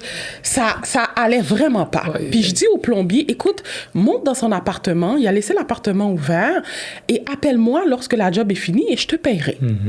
Il me dit, OK, pas de problème. Effectivement, c'est ce qu'il fait. Il m'appelle, il me dit, écoute, j'ai terminé la job. J'ai dit, t'es sûr? Parce que je peux pas me permettre d'attendre. Si je viens, faut que, comme je te paye, puis il fait juste barrer la porte. Il me dit, oui, oui, j'ai terminé. Jonathan, je m'en vais à cet immeuble-là pour le payer tel que convenu. J'arrive, il n'est pas là. Puis là, je suis en tabarouette parce que je suis comme, bro, je te l'ai dit, là. Puis là, je l'appelle, il me dit, je suis encore dans l'appartement. Finalement, j'avais oublié telle affaire. Peux-tu monter, justement, j'ai besoin d'aide. J'étais comme, mais qu'est-ce que t'as pas compris? Genre, je me sens pas bien, je vais pas bien. OK, let's go. Je monte dans l'appartement du locataire. Je l'aide à visser qu'est-ce qu'il doit visser. Il va chercher des affaires dans son véhicule. Et pendant que je suis dans la salle de bain, mes yeux tombent sur des genres de reçus de paiement. Et moi, je suis une fille qui ne va pas nécessairement fouiner ou toucher à qu'est-ce qui m'appartient pas, mais je tourne le talon de reçu. Et je regarde les paiements que ce locataire-là a fait. Donc, plusieurs paiements, mon nom est marqué dessus, paiement de loyer. Puis, à un moment donné, je vois paiement de taxes pour la ville de Québec. Puis, je suis comme, ben voyons donc, il n'est même pas propriétaire, il est locataire. Quel est le rapport de payer des taxes et tout? Et je prends en photo ces reçus. Et je me dis, écoute, ultérieurement, je prendrai le temps de regarder ça. Cet événement-là s'est passé un mercredi. Vendredi, j'ai eu un petit moment pour décanter et j'ai commencé à regarder les photos que j'avais prises. Et dans les reçus, je vois Ville de Québec, taxe municipale à payer de 800 $. Je suis comme, mais voyons, il n'est pas propriétaire, il est locataire. Il ne veut même pas sortir de mon logement. Je lui ai envoyé un avis de reprise de logement. Il ne veut pas sortir. Au contraire, il me demande de le dédommager. Paquet d'affaires. Genre, qu'est-ce qui se passe? Tu sais, lui, il est sur l'aide sociale. Là. Il dit qu'il n'y a nulle part où aller. Je le fous dehors et tout. Et là, je rentre sur Internet. J'écris la ville de Québec, rôle foncier. Là, ça me dit, rentrez l'adresse que vous voulez vérifier. Mais sur le reçu, il n'y a pas d'adresse. J'ai pas d'adresse à rentrer. Fait que là, je suis comme, whatever. Et au lieu de fermer l'onglet, parce que j'étais censée fermer l'onglet, mon doigt descend en bas et ça dit, si vous n'avez pas l'adresse, rentrez un numéro de matricule. Okay. Et sur le reçu, il y a des numéros wow. à 11 chiffres. Et je tape le numéro, ça me sort une adresse. Et lorsque je vois l'adresse, c'est marqué un nom que je ne connais pas. Okay. Et là, la réflexion que j'ai eue, c'est de dire, peut-être que c'est sa maman, peut-être c'est un membre de sa famille qui a dépanné, qui a aidé à payer ses frais et tout. Et là, mon intuition me dit, va faire une autre vérification, va faire une vérification sur le titre de propriété. Parce qu'au Québec, c'est public, peu de gens le savent, mais si tu veux savoir combien ton voisin a acheté sa maison, est-ce qu'il doit une hypothèque, tu peux aller le vérifier. Okay. Et mon instinct me dit, va vérifier le titre de propriété. Et Jonathan, lorsque je vais vérifier le titre de propriété, je m'aperçois que mon locataire vient d'acheter le bien en question. Oh. Le locataire vient d'acheter le bien en question. Il est passé chez le notaire en mai 2024. Je suis comme, voyons donc, qu'est-ce qui se passe? C'est ça. Qu'est-ce qui se passe? Parce que là, lui, il me poursuit. Écoute, c'est loin, là. Il a pris un avocat, il me poursuit à la cour parce que je le mets dans la rue, il n'y a nulle part pour aller. Puis ils viennent de s'acheter une maison. C'est pas possible. Je suis comme, OK. Là, j'ai eu un moment d'arrêt. D'accord, je me rappelle, j'étais dans mon salon, puis tout, j'ai eu un moment d'arrêt. Puis là, j'ai levé la tête, puis j'ai dit, est-ce que c'est toi qui viens de faire ça? Parce que n'oublie pas, je n'étais pas censée monter dans son appartement. Je ne me sentais vraiment pas bien. Tu comprends? Écoute, j'étais en tabarnak contre le plombier. J'attends le plombier dans la salle de bain. Mes yeux tombent sur des reçus que je ne sais pas pourquoi je décide de prendre en photo. Il n'y a pas d'adresse, il n'y a rien. Numéro de matricule, on rentre ça 2 jours plus tard sur la ville de Québec. Puis boum, on me sort une adresse. Puis là, puis finalement, c'est lui le propriétaire. C'est incroyable, incroyable. J'appelle mon avocate, je lui dis l'information. Elle me dit, t'es pas sérieux? J'ai dit, oui, ils viennent de s'acheter une maison. Genre, pourquoi qu'il me poursuit? Genre, que je vais y mettre dans la rue quand ils viennent d'acheter une maison? Tu comprends? What's up? Qu'est-ce qui se passe? Puis là, mon avocat me dit, OK, parfait, Marsha, pas de problème. Ça va être ta porte de sortie. Ben oui. Ça va être ta porte de sortie. Et malgré cet événement-là, on dirait que, Jonathan, j'y crois pas. Tu comprends? Je suis comme, mais non, tu sais, c'est moi, là, tu sais, c'est ça a donné que j'ai... Mais c'est pas Dieu qui a fait ça, tu comprends? J'ai mon côté tellement rationnel qui est là, et c'est ce qui arrive avec beaucoup de gens. C'est pas que les gens ne voudraient pas croire en Dieu ou croire que Dieu ne fait pas de miracles. C'est que on a tellement été élevés, tu comprends, dans une façon de penser totalement différente que toute action ou toute chose qui arrive doit découler de toi ou doit découler de quelque chose de concret, et que si je ne le vois pas, je ne peux pas y croire. C'est vrai. Tu comprends? Fait que c'est pour ça que, tu sais, des fois, il faut un peu pardonner les gens qui vont avoir des propos vraiment dénigrants face à Dieu, parce que c'est que ça qu'ils ont connu. Je vais être très transparente avec toi. Je filme le podcast ici. Mais le propriétaire, je ne sais même pas s'il va voir cet épisode-là, de toute façon, je m'en fous. Le propriétaire qui est ici, le propriétaire de ces studios-là, est un non-croyant. Et pour aller encore plus loin, il a sorti un épisode de podcast tout dernièrement où, qu'au contraire, il critiquait ça, puis il disait, écoute, on doit faire arrêter ce niaisage-là de prier et tout ça, là. 100%. Wow. 100%. Et j'ai une amie qui m'a envoyé justement son podcast, puis elle me dit, Marsha, tu devrais arrêter de filmer dans son studio. Puis j'étais comme, je sais pas, on dirait que moi, je le vois pas comme ça. Moi, tant il y a aussi longtemps que c'est pas lui qui me dit, prends tes clics et tes claques, parce que le sujet que tu parles dans tes podcasts, je ne suis pas à l'aise, et ça ne va pas avec mes convictions, j'irai nulle part. Ouais. Tu comprends? Mais comme je te dis, c'est souvent ça, c'est le côté rationnel qui est très élevé. Mais c'est contradictoire un peu pour venir à qu'est-ce que tu disais, le témoignage de cette personne-là ici, c'est que le Québec a horreur de la religion, mais cherche la spiritualité. Je comprends. Parce que podcast de spiritualité, il y en a plein, là. Oui. Juste Énergie, je pense, le poste Énergie, c'est quoi? J'ai oublié ceux qui niaisent les gens sur la radio, là, j'ai oublié leur nom.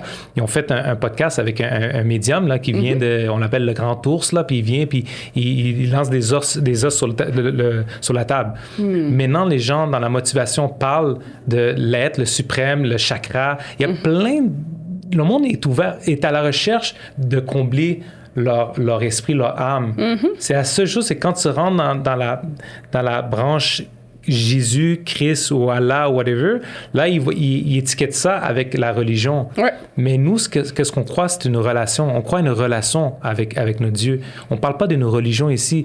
Donc, que cet homme-là est contre ça, ben, malheureusement, la société recherche ça. Sur les plateaux, ils parlent de spiritualité. Ils cherchent la spiritualité, mais ils ne veulent pas avoir la religion. Mais attends, il faut qu'on fasse une distinction. Lui, qu'est-ce qui le dérange et ce qu'il mentionnait dans le podcast, c'est toutes les contrariétés, selon lui, qui viennent avec la chrétienté. Exemple. Parce qu'il parlait de l'avortement. Il parlait de l'obligation techniquement de se marier avant d'avoir des relations sexuelles avec un partenaire.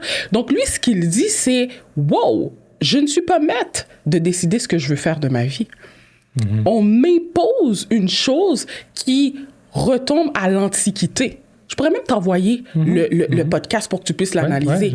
Tu comprends? De dire, wow, on est dans un pays libre. J'ai le droit de faire ce que je veux.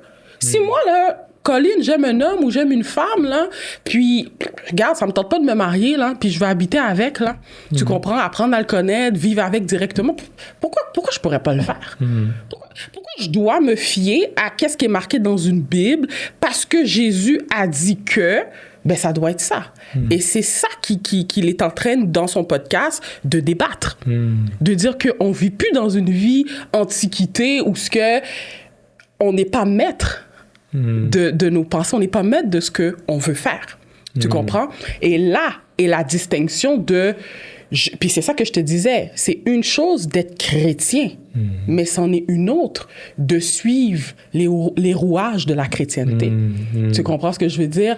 Et là, lorsqu'on est dans une société où ce que beaucoup de personnes n'arrivent pas à comprendre pourquoi que je dois me donner, en fait, lorsqu'on est chrétien, moi, comment que j'ai réalisé les choses, ce n'est plus moi qui est là présentement. Tu comprends? Ouais. Tout ce que je fais, tous les gestes que je fais, les actions que je le fais en fonction de ce que mon Dieu me dit de faire.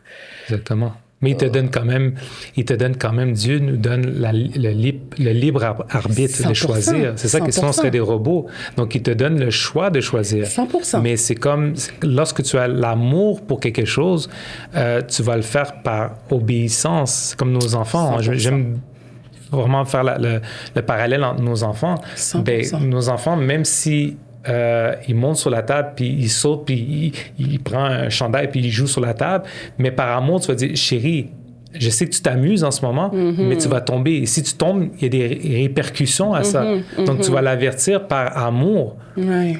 L'enfant a le choix de recommencer ou pas recommencer, 100%. Mais tu l'as averti. Donc, dans une société, il doit y avoir des lois. Sans loi, ben, une société ne fonctionne pas. Moi, je donne souvent cet exemple-là de quelqu'un qui nous arrête, disons à Montréal-Nord. C'est la police. Sont un peu difficiles avec les gens de couleur. Donc, il t'arrête. Puis au moment où il t'arrête, il vient pour prendre ton portefeuille dans la voiture. Et toi, vu que tu connais pas la loi, ben tu le laisses prendre ton portefeuille. Puis il te pose des questions. Si t'en allais où, toi? Puis là, il dit, ben je m'en allais voir ma copine. OK, mais c'est où ça? Puis il commence à fouiller dans ton porte-monnaie. Puis sort du véhicule, le comique. Puis là, tu sors du véhicule, puis il fait qu'est-ce qu'il veut avec toi. Et la raison pourquoi la police fait qu'est-ce qu'il veut avec toi, c'est qu'il sait que tu connais pas le code civil, la loi. Donc, à cause que tu le connais pas, il fait qu'est-ce qu'il veut avec toi. Mais moi, s'il m'arrête, je connais pas le code civil, mais s'il m'arrêterait, puis au moment où il veut prendre sa main, je dis, excusez-moi, mais le code civil qui dit 222-64 dit que vous n'avez aucun droit de m'arrêter sans me demander la permission de la raison pourquoi vous m'arrêtez. Vous n'avez aucun droit, dans le code 22-22-000, de prendre mes effets personnels. Dès que tu codes la loi à la police, il est déjà sur la défensive. Déjà, il va te dire, OK, le petit comique, là, tu peux partir. Parce qu'il sait que tu connais la loi. Quand tu connais la loi, on dit, un homme riche m'a dit que la loi, quand tu connais la loi, c'est une richesse. Ouais. Parce que tu peux l'utiliser pour les affaires, donc tu vas devenir plus prospère parce que tu connais comment la loi fonctionne, la loi civile et aussi la loi des principes. Je donc, comprends. ça devient une richesse. Je comprends. La Bible est la loi de la vie spirituelle, comment vivre. Donc, si tu veux pas la suivre, tu vas avoir des répercussions à la loi. C'est pas qu'il va t'obliger. On dit, on oublie. Ça, c'est la loi, l'Ancien Testament qui te donne une loi, tu vas faire ça, sinon tu...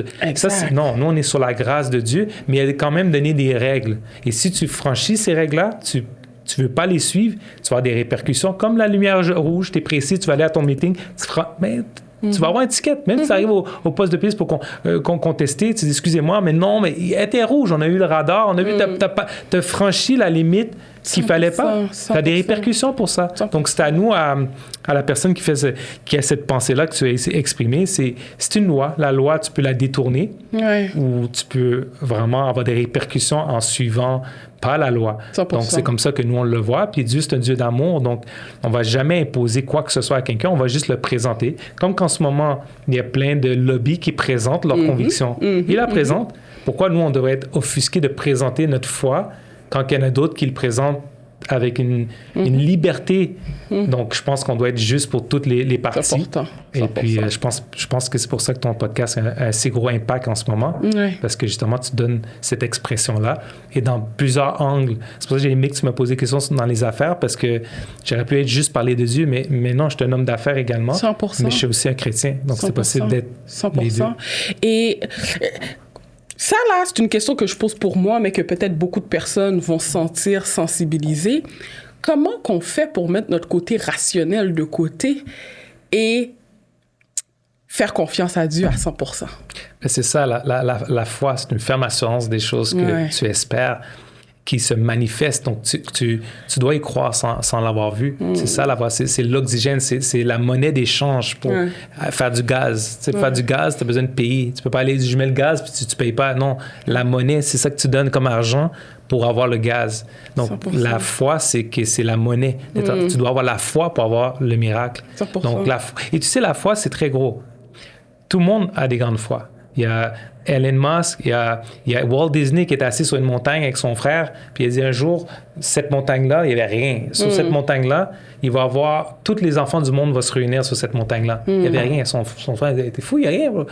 Ouais, mais comme de fait, il a vu quelque chose sans l'avoir vu. 100%. Il a juste cru, il a juste eu la foi. Sur la foi, tout le monde l'utilise. La plupart des gens qui nous écoutent ont la foi. Ouais. C'est juste qu'ils ne l'associent pas à la foi en Dieu. Bien sûr. Mais c'est le principe de la foi. C'est pour ça que c'est la grosse mode, là, les conférenciers, ils prennent tout ce qui est dans la Bible, puis ils déforment, ils enlèvent Jésus, ils enlèvent Dieu, puis ils disent les mêmes phrases. Puis c'est pour ça que ça fonctionne. C'est pour ça qu'ils sont millionnaires. 100%. Parce qu'ils utilisent les principes de la Bible. C'est des principes universels 100%. qu'ils veulent utiliser et ça fonctionne. Donc la foi, on l'a tous. Et comment y arriver, c'est de toujours le faire, toujours sortir de ta zone de confort et de dire que tu n'as pas la foi, tu as la foi. Parce que être ici, réunir plusieurs hommes d'affaires, plusieurs personnes, ce que tu as cru, et tu l'as fait. 100%.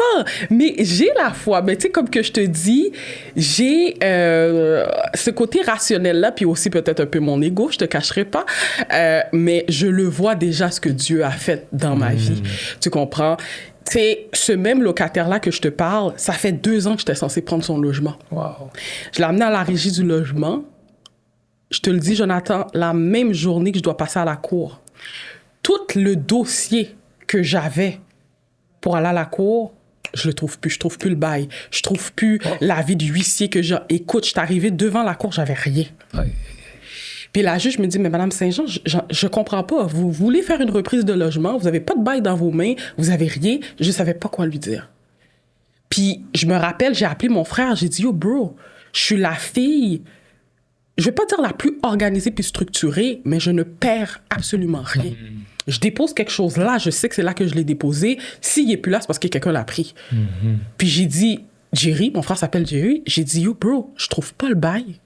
Je trouve pas le dossier, les écrits que j'avais faits avec... Il y a rien. Le dossier a disparu. J'ai perdu. Donc, bien entendu, j'ai pas eu gain de cause parce que j'étais pas préparé.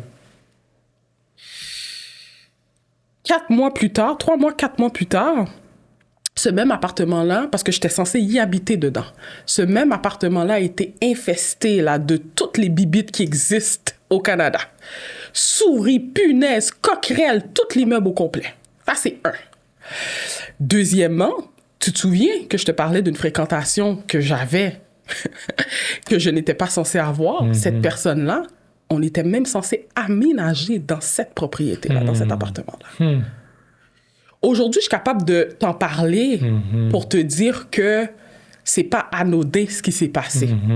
Tu comprends? Mon chemin n'était pas tracé de rentrer dans cet appartement-là, de rentrer dans cette propriété-là, dans cet immeuble-là. C'était pas ça qui était destiné pour moi. C'est vrai. Tu comprends? Ouais. Pour plusieurs choses. Et je te le dis, le fait est que j'ai perdu à la cour, cette fréquentation-là que j'étais censée habiter avec cette personne-là, ça s'est gâté, ça a tout foiré. Puis j'étais comme, mais je comprends pas, nanana, c'est ce que je pense que je veux. Tu comprends? Puis là, plusieurs mois après, en faisant l'analyse, je suis comme, ah, OK, je comprends. Et tu sais, c'est particulier parce que des fois, comme ton événement, tu le sais plus tard. Des fois, on est pressé, mais pourquoi? Oui, 100%. Puis ça, c'est la partie la plus privilégiée du podcast, que j'en ai parlé à personne, mais le temps va venir que je vais être encore plus ouvert sur cette situation-là. J'ai fait 20 ans dans une église. Puis dans ce 20 ans de cette église-là, j'ai grandi ma foi à travers ma relation avec Dieu et à travers la Bible. Donc, la Bible transforme. Mais ces 20 ans-là, moi et ma famille, on a vécu de l'abus spirituel. Donc, j'ai passé 20 ans dans une église qui m'a abusé complètement. Dans quel sens? Beaucoup de sens que je sais pas si c'est la plateforme pour ça, mais je sais que ça s'en vient le temps que je vais pouvoir parler parce que les gens cherchent à savoir pourquoi. Jonathan, tu as quitté cette assemblée-là, mais on t'a jamais entendu parler. Mais est-ce qu'il y a des choses que tu dois être guéri avant d'en parler, puis il y a des choses que tu dois comprendre. Donc c'est pour ça que j'en ai jamais parlé. Il y en a qui vont dire, mais ils n'en parlent pas, ils se cachent pas, ils n'osent pas. Mais non, c'est juste que moi, je voulais probablement prendre soin de ma famille parce qu'on a été abusé et puis on doit comprendre la raison de comment ça s'est fait et être déprogrammé de qu'est-ce qu'ils nous ont programmé à être. Mais quand tu penses à ça, tu dis, mais tu aimes Dieu autant, tu aimes autant Dieu, mais on t'a subi tout ça. Et tu pourrais dire, mais pourquoi moi? Pourquoi tu sais, comme des membres de ma famille ont été abusés? Tu dis, mais pourquoi Et moi aussi également. Pourquoi moi? J'ai tout fait. Qu'est-ce que j'ai fait? Pourquoi je mérite? Mais Dieu veut te préparer à quelque chose. Maintenant, je suis beaucoup mieux. Maintenant, j'ai une église qui est complètement le contraire, qui a déformé, qui m'a appris à comprendre. Donc, on parle de l'église en ce moment, mais ça peut être, t'as suivi un bon avocat, un mauvais avocat, un mauvais agent, une mauvaise famille. C'est pas l'église qui est attaquée. Il y a des mauvaises mosquées. C'est pas la question. C'est juste que moi, qui avait cette espérance-là, qui a tout donné pour l'évolution de cette Église-là, mais que ces leaders-là, ces dirigeants-là, a complètement pris avantage de ça. Maintenant, à du recul, je me sens mieux, je suis restauré, c'est toujours un processus, parce que des fois, il y a des clashs, tu as des traumatismes, il y a des choses que tu vois à l'église, là, ça te fait rappeler à l'autre église, oh mon Dieu, et en plus, tu vois que ce courant-là, ce fonctionnement-là de l'Église, de cette façon-là qui était, se poursuit encore. Ça veut dire que tu vois encore qu'il y a le même fonctionnement. Tu vois des équations de comment certains leaders peuvent fonctionner de la même manière. Puis là, tu dis, oh mon Dieu, c'est une culture. C'est une culture qui a été infiltrée 100%. Dans l'Église qui ne devrait pas être comme ça. Et malheureusement, ceux qui rentrent dans cet environnement-là voient juste une façade. Il y a beaucoup l'aspect, je pense, Pasteur Caleb, tu avais parlé de ça, la façade. Oui. Il y a beaucoup de façades. Que les gens, parce qu'ils ont beaucoup d'influence, ils ont beaucoup de followers, parce qu'ils disent les bons mots. Moi, mon pasteur à l'époque m'a dit des bons mots qui avaient rapport avec la Bible, mais son comportement n'était pas le bon comportement. Souvent, malheureusement, on fait face à ça, mais quand t'en sors, tu vois plus clair. Bien sûr. Mon but, pourquoi j'ai passé à travers ça? C'est peut-être pour aider d'autres personnes. Moi, dans mes partages, je ne vais pas publiquement le faire sur un podcast, mais quand j'ai une opportunité, je vais dire non, mais qu'est-ce que tu as connu? Qu'est-ce que tu penses que c'est la spiritualité ou qu'est-ce que tu penses que c'est Jésus? C'est pas biblique. Ça, c'est pas une bonne mentalité. Donc, tu peux aider d'autres personnes à t'en sortir. Mais la plupart des gens, donc ces personnes-là qui ont fermé cette église-là, il y en a plusieurs qui sont dans la rue spirituelle. Ils ne veulent plus aller à l'église. Je comprends. Ils ne veulent plus croire. Il y en a qui croient, il y en a qui ne veulent plus se soumettre à une autorité. Je comprends. Ça a été brisé complètement. Je comprends. Donc, tu vois 300 personnes qui se ramassent à être brisées. Bien, il faut se dire qu'on a une responsabilité comme leader, comme n'importe qui, il y a une responsabilité. Surtout quand ça vient des enfants de Dieu, tu dois en prendre soin. Tu ne fermes pas juste la porte comme ça, puis on les laisse comme ça, puis on avance, on continue à avancer. Non, Dieu peut restaurer ces personnes-là. Donc, Dieu est bon, Dieu peut pardonner. Ça, il n'y a pas de problème. Mais il faut la Bible te dit, on voit l'arbre par ses fruits. Oui. Avant de se repentir, parce que David en a fait des erreurs dans la Bible. Il y a plein d'hommes qui ont fait des erreurs. Je vais en faire des erreurs. Ça, il n'y a pas de problème. Tu te repens, tout ça. Mais il y a une action qui doit être posée comme repentance. Il y a des actions qui doivent être faites. C'est pas dire Dieu m'a pardonné, puis je continue à fonctionner, puis j'oublie le passé. Non, il y a des actions qui doivent être faites. Et puis, je pense qu'on est dans une ère en 2025 que Dieu parle à son Église, Dieu parle à la société. Il y a des choses qu'on doit redresser. Et puis, t'es la première que je parle comme ça. T'es vraiment... J'ai jamais exprimé publiquement qu'est-ce que j'ai dû vivre dans mon parcours. Mais je vous le dis, dans les prochains temps, je vais m'ouvrir plus pour... Peut-être quelqu'un qui écoute va dire, va être inspiré, dire, oh, wow! Si lui a fait 20 ans, puis il a vécu tout ça, puis il continue à croire autant en Dieu, puis croire encore, avoir quand même l'espérance envers l'homme, mais c'est parce que c'est vraiment Dieu qui était mon maître, pas un homme. Dieu était mon maître. 100%, 100%. Ouais. Et est-ce que tu crois, pour l'avenir, pour éviter ce genre de problème-là, que les gens devraient se fier encore plus à la parole et non à un homme? Oui, tu peux être conseillé par la sagesse d'un homme à travers la Bible, mais tu dois premièrement avoir ta relation avec Dieu et pas être dicté par qu'est-ce que l'homme peut interpréter de la Bible. 100%. La Bible, tu peux pas, mais la Bible est la Bible, c'est la vérité, mais tu peux détourner un mot en ta faveur. Tu peux dire quelque chose qui dit, il y a un contexte dans l'histoire, mais tu prends pas le contexte, tu le dis à ta manière. Je vais donner un exemple. Dans la Bible, ça dit, les femmes doivent pas porter de bijoux dans l'église. Ils n'ont pas ça, tu n'as pas de bijoux. Tu peux pas. Puis là, il va interpréter, non, c'est ça, parce que ça va t'emmener ça. Et tu maudis la personne presque parce qu'elle a porté un bijou. Tu n'as pas vu le contexte culturel de l'époque que la personne l'a dit. Exact. Donc, ils prennent des choses pour soit pour leur gloire ou leur ambition personnelle. Donc, c'est important de se fier à la parole de Dieu. Tu peux prendre conseil, mais tu tu dois user de discernement. Donc, tu vas voir un conseil de la personne, il te dit quelque chose, tu sens que ça fait pas de sens. Ouais. Retourne à la parole de Dieu et va voir peut-être la sagesse d'une autre personne. Bien sûr. Maintenant, avec la technologie qu'on a, je veux dire, le chat GPT, là, je dis pas que c'est la référence, mais avec tout ce qu'on a, là, tu peux chercher sur Google. Donne-moi la révélation, donne-moi le meaning de ce passage-là. Au moins, il va te donner pas mal de réflexions théologiques sur la chose, mais pas se fier juste sur... Moi, c'est parce que malheureusement, on était jeunes, on était malheureusement très jeunes, endoctrinés de cette façon-là. Donc, j'ai connu juste ça. Si j'aurais été dans d'autres églises, j'aurais connu, mais j'étais isolé à cet enseignement-là, qui fait que moi, je pensais que c'était ça. Donc, j'ai été malheureusement dupé sur certains points. Il y a des choses qui ont été des bonnes choses qui ont pu m'apprendre parce que la Bible ne ment pas. Si tu envoies à la Bible, mais c'est sûr que tu vas récolter des bonnes choses. Donc, j'ai récolté qui je suis à travers ce parcours-là. Mais la balance, je veux dire, le mal a été plus catastrophique sur certaines personnes et on a toutes passé par là. Wow. Ouais. Wow. Et est-ce que tu peux me dire avec certitude que si tu n'avais pas la foi, cette chrétienté qui est en toi, est-ce que tu penses que tu aurais autant réussi en affaires? Tu sais, la Bible te dit que Dieu prend les choses faibles de ce monde pour confondre les sages.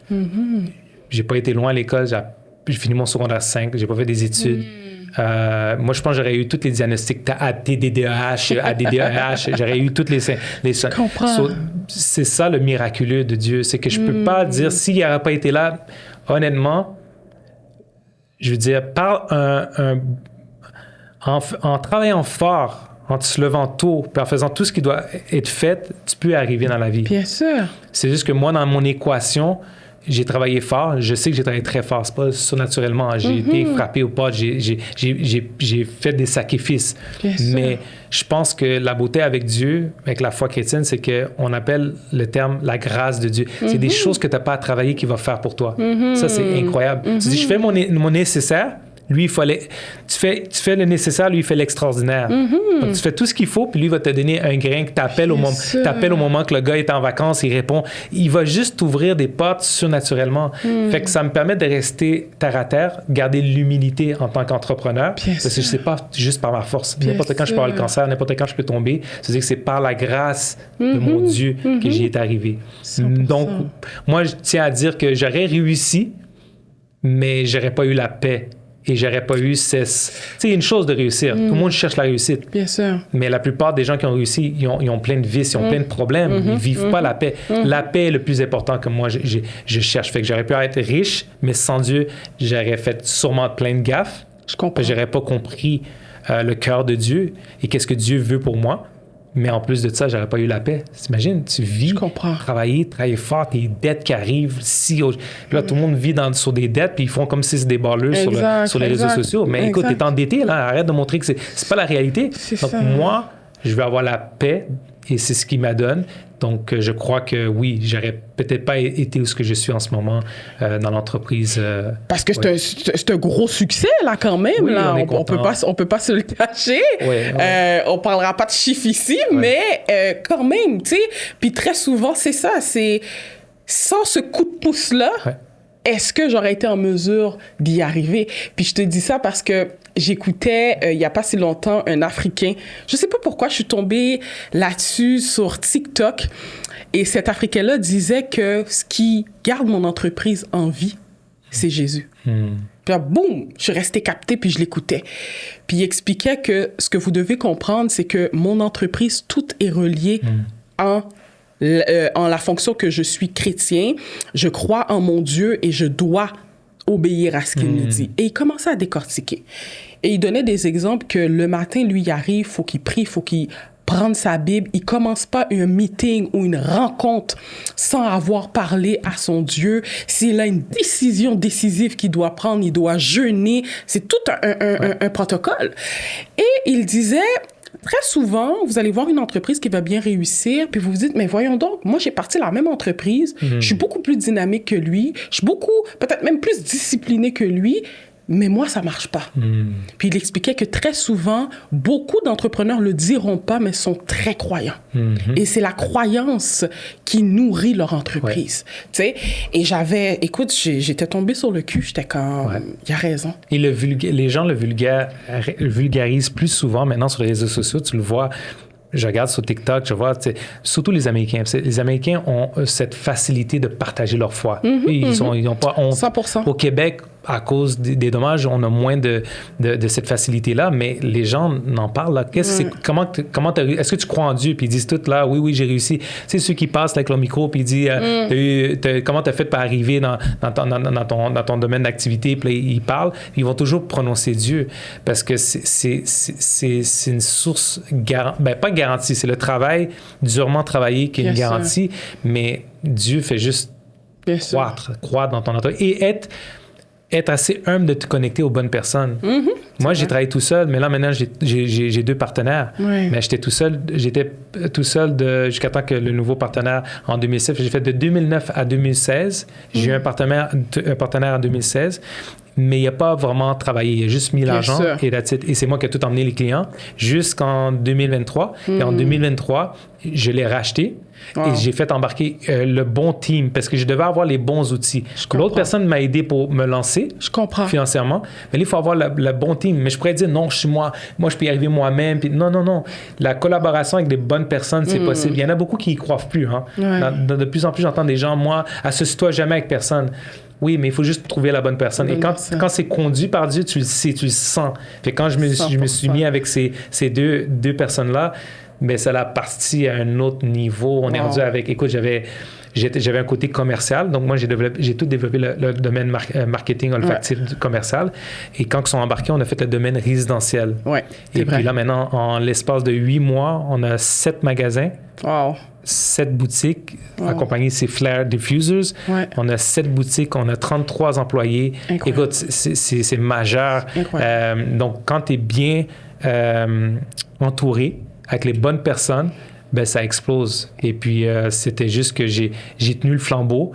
Mais à un moment donné, tu t'es essoufflé. Tu te dis, non, là, je vais avoir les bonnes personnes. Je ne peux pas tout faire moi-même. 100%. Et c'est là que l'humilité te pousse à dire, non, je veux quelqu'un d'autre qui peut-être qui n'a pas ma force.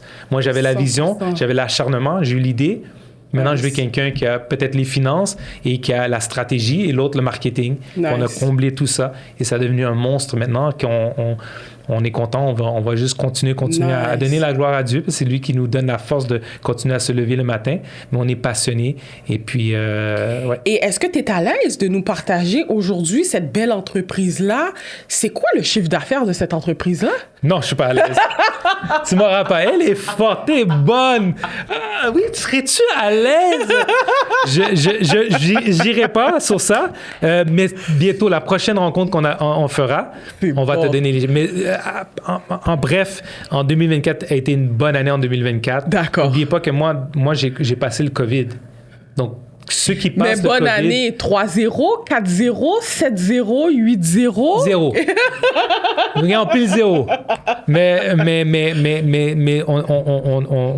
on a vraiment des objectifs très gros. On veut maintenant regarder pour éventuellement aller aux États-Unis. Nice. On veut s'étendre. C'est une compagnie qui veut être internationale. Donc, j'ai toujours vu la marque comme...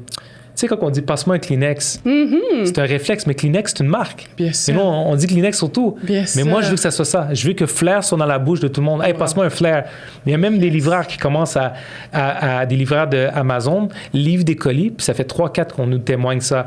Ils livrent, ils ouvrent la porte, la personne ouvre la porte, il donne le colis, puis « Hey, excusez-moi, ça sent Flair. Est-ce que c'est Flair? » Sur les gens associent notre odeur à la marque. C'est incroyable. Donc, tu sais, il y a encore un gros marché dans le résidentiel qui est en train d'exploser en ligne. Et puis dans le commercial, ben, sky is the limit. Les banques doivent avoir une odeur. Bien sûr. Il faut que quand tu rentres à la banque, ton petit gars qui vient faire ton dépôt, mais il sent une odeur. Puis quelqu'un qui a 20 ans, hey, ça me rappelait quand j'allais à ma mère faire les dépôts, ça sent la même odeur. Il faut qu'on soit rendu là. Chaque entreprise qui m'écoute aujourd'hui, vous avez un logo. Si vous n'avez pas d'odeur, personne ne va se rappeler de toi. Quand ils vont passer devant, ils vont se rappeler de toi. Oui, mais l'odeur olfactive, ça vient chercher une impulsion d'achat et une mémoire. On a fait des tests. On a mis quelqu'un qui était... Ben, on n'a pas mis. Il y avait quelqu'un qui était dans le coma. On lui a fait sentir, c'est une personne âgée, on lui a fait sentir une tarte aux pommes. OK. Quand il mangeait, quand il était jeune, sa mère faisait toujours des tartes aux pommes. On lui a fait sentir la tarte, il est revenu du coma à cause de l'odeur. Oh, wow! L'odeur, c'est ce qu'on a le moins maximisé au niveau marketing. Je comprends. On a investi plein d'argent dans des télés, dans des magasins, la musique, tu rentres. Mais c'est pas vrai que tu sors de ton magasin et tu vas chanter la toune. Mais une odeur, ça vient chercher une émotion. Oh mon Dieu, ça sent. Ah, ça sent. Ton chum, il y a un gars qui passe, tu marches dans la rue, un gars passe, tu sens l'odeur de ton premier chum quand tu avais 16 ans. Tu penses à Eric. Eric est rendu où, là? À cause de l'odeur. Ouais, Ben, imagine, tu mets ça dans une business. C'est vrai. C'est fou l'impact que tu peux avoir. Et on a des clients qui sont là. Écoute, je te mentirai pas, de 2009 à 2025, j'ai perdu peut-être 5 clients. Et je les ai perdus parce qu'ils ont fait faillite. Parce qu'une fois que tu crées une odeur, la personne reste attachée. Tu peux pas changer un logo. C'est pour ça que des entreprises vont changer rarement leur logo. Et s'ils changent, c'est après 25 ans. Ils vont changer leur logo après 25 ans parce qu'ils ont créé 100%. un brand. La même chose pour une odeur. Wow. Dès que tu crées une odeur, le client reste avec toi à vie. Wow. Donc, c'est rassurant pour notre entreprise parce que je pense que chaque personne devrait avoir leur identité olfactive. Ben oui, 100%.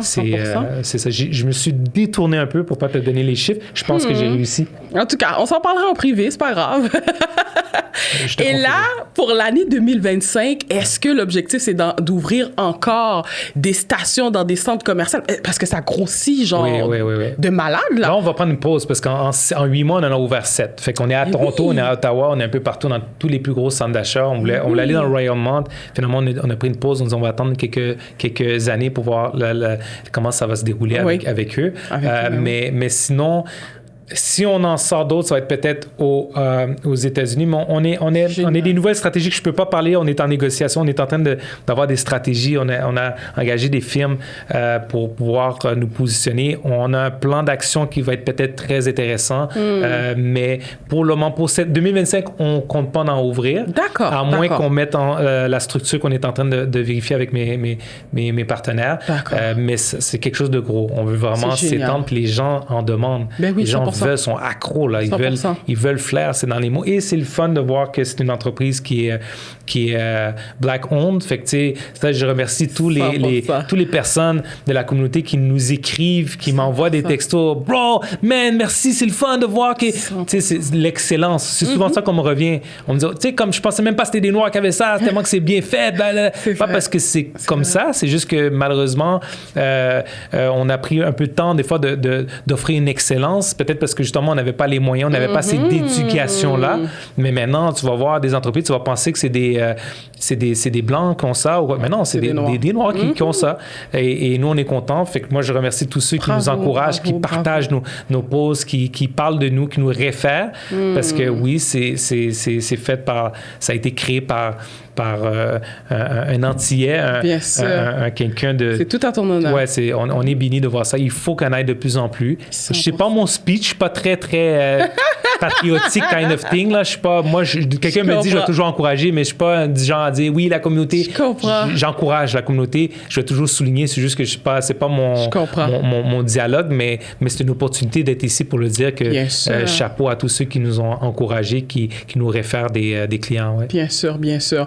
Merci infiniment d'avoir pris ce moment-là, d'avoir fait la route pour venir me voir. Premier podcast, il faut le souligner. Premier que j'ai accepté. En plus. Ça m'a pris du temps. Et j'espère que ce ne sera pas le dernier. Non. Parce que Jonathan, tu es un homme qu'on doit découvrir. Je le dis avec toute sincérité. Écoute, la première fois que je suis tombée sur toi, je suis tombée sur le charme, honnêtement. J'ai fait comme, wow, qu'est-ce qui se passe? Puis, let's go. C'est pas difficile avec toi. C'est gentil. Pas difficile. C'est très gentil. Mais honnêtement, j'espère que ça ne sera pas le dernier. Autant pour les podcasts que nous deux aussi. Puis, je te souhaite le meilleur. Merci à toi aussi. Succès pour tout ce que tu fais. C'est gentil. Merci encore pour l'invitation.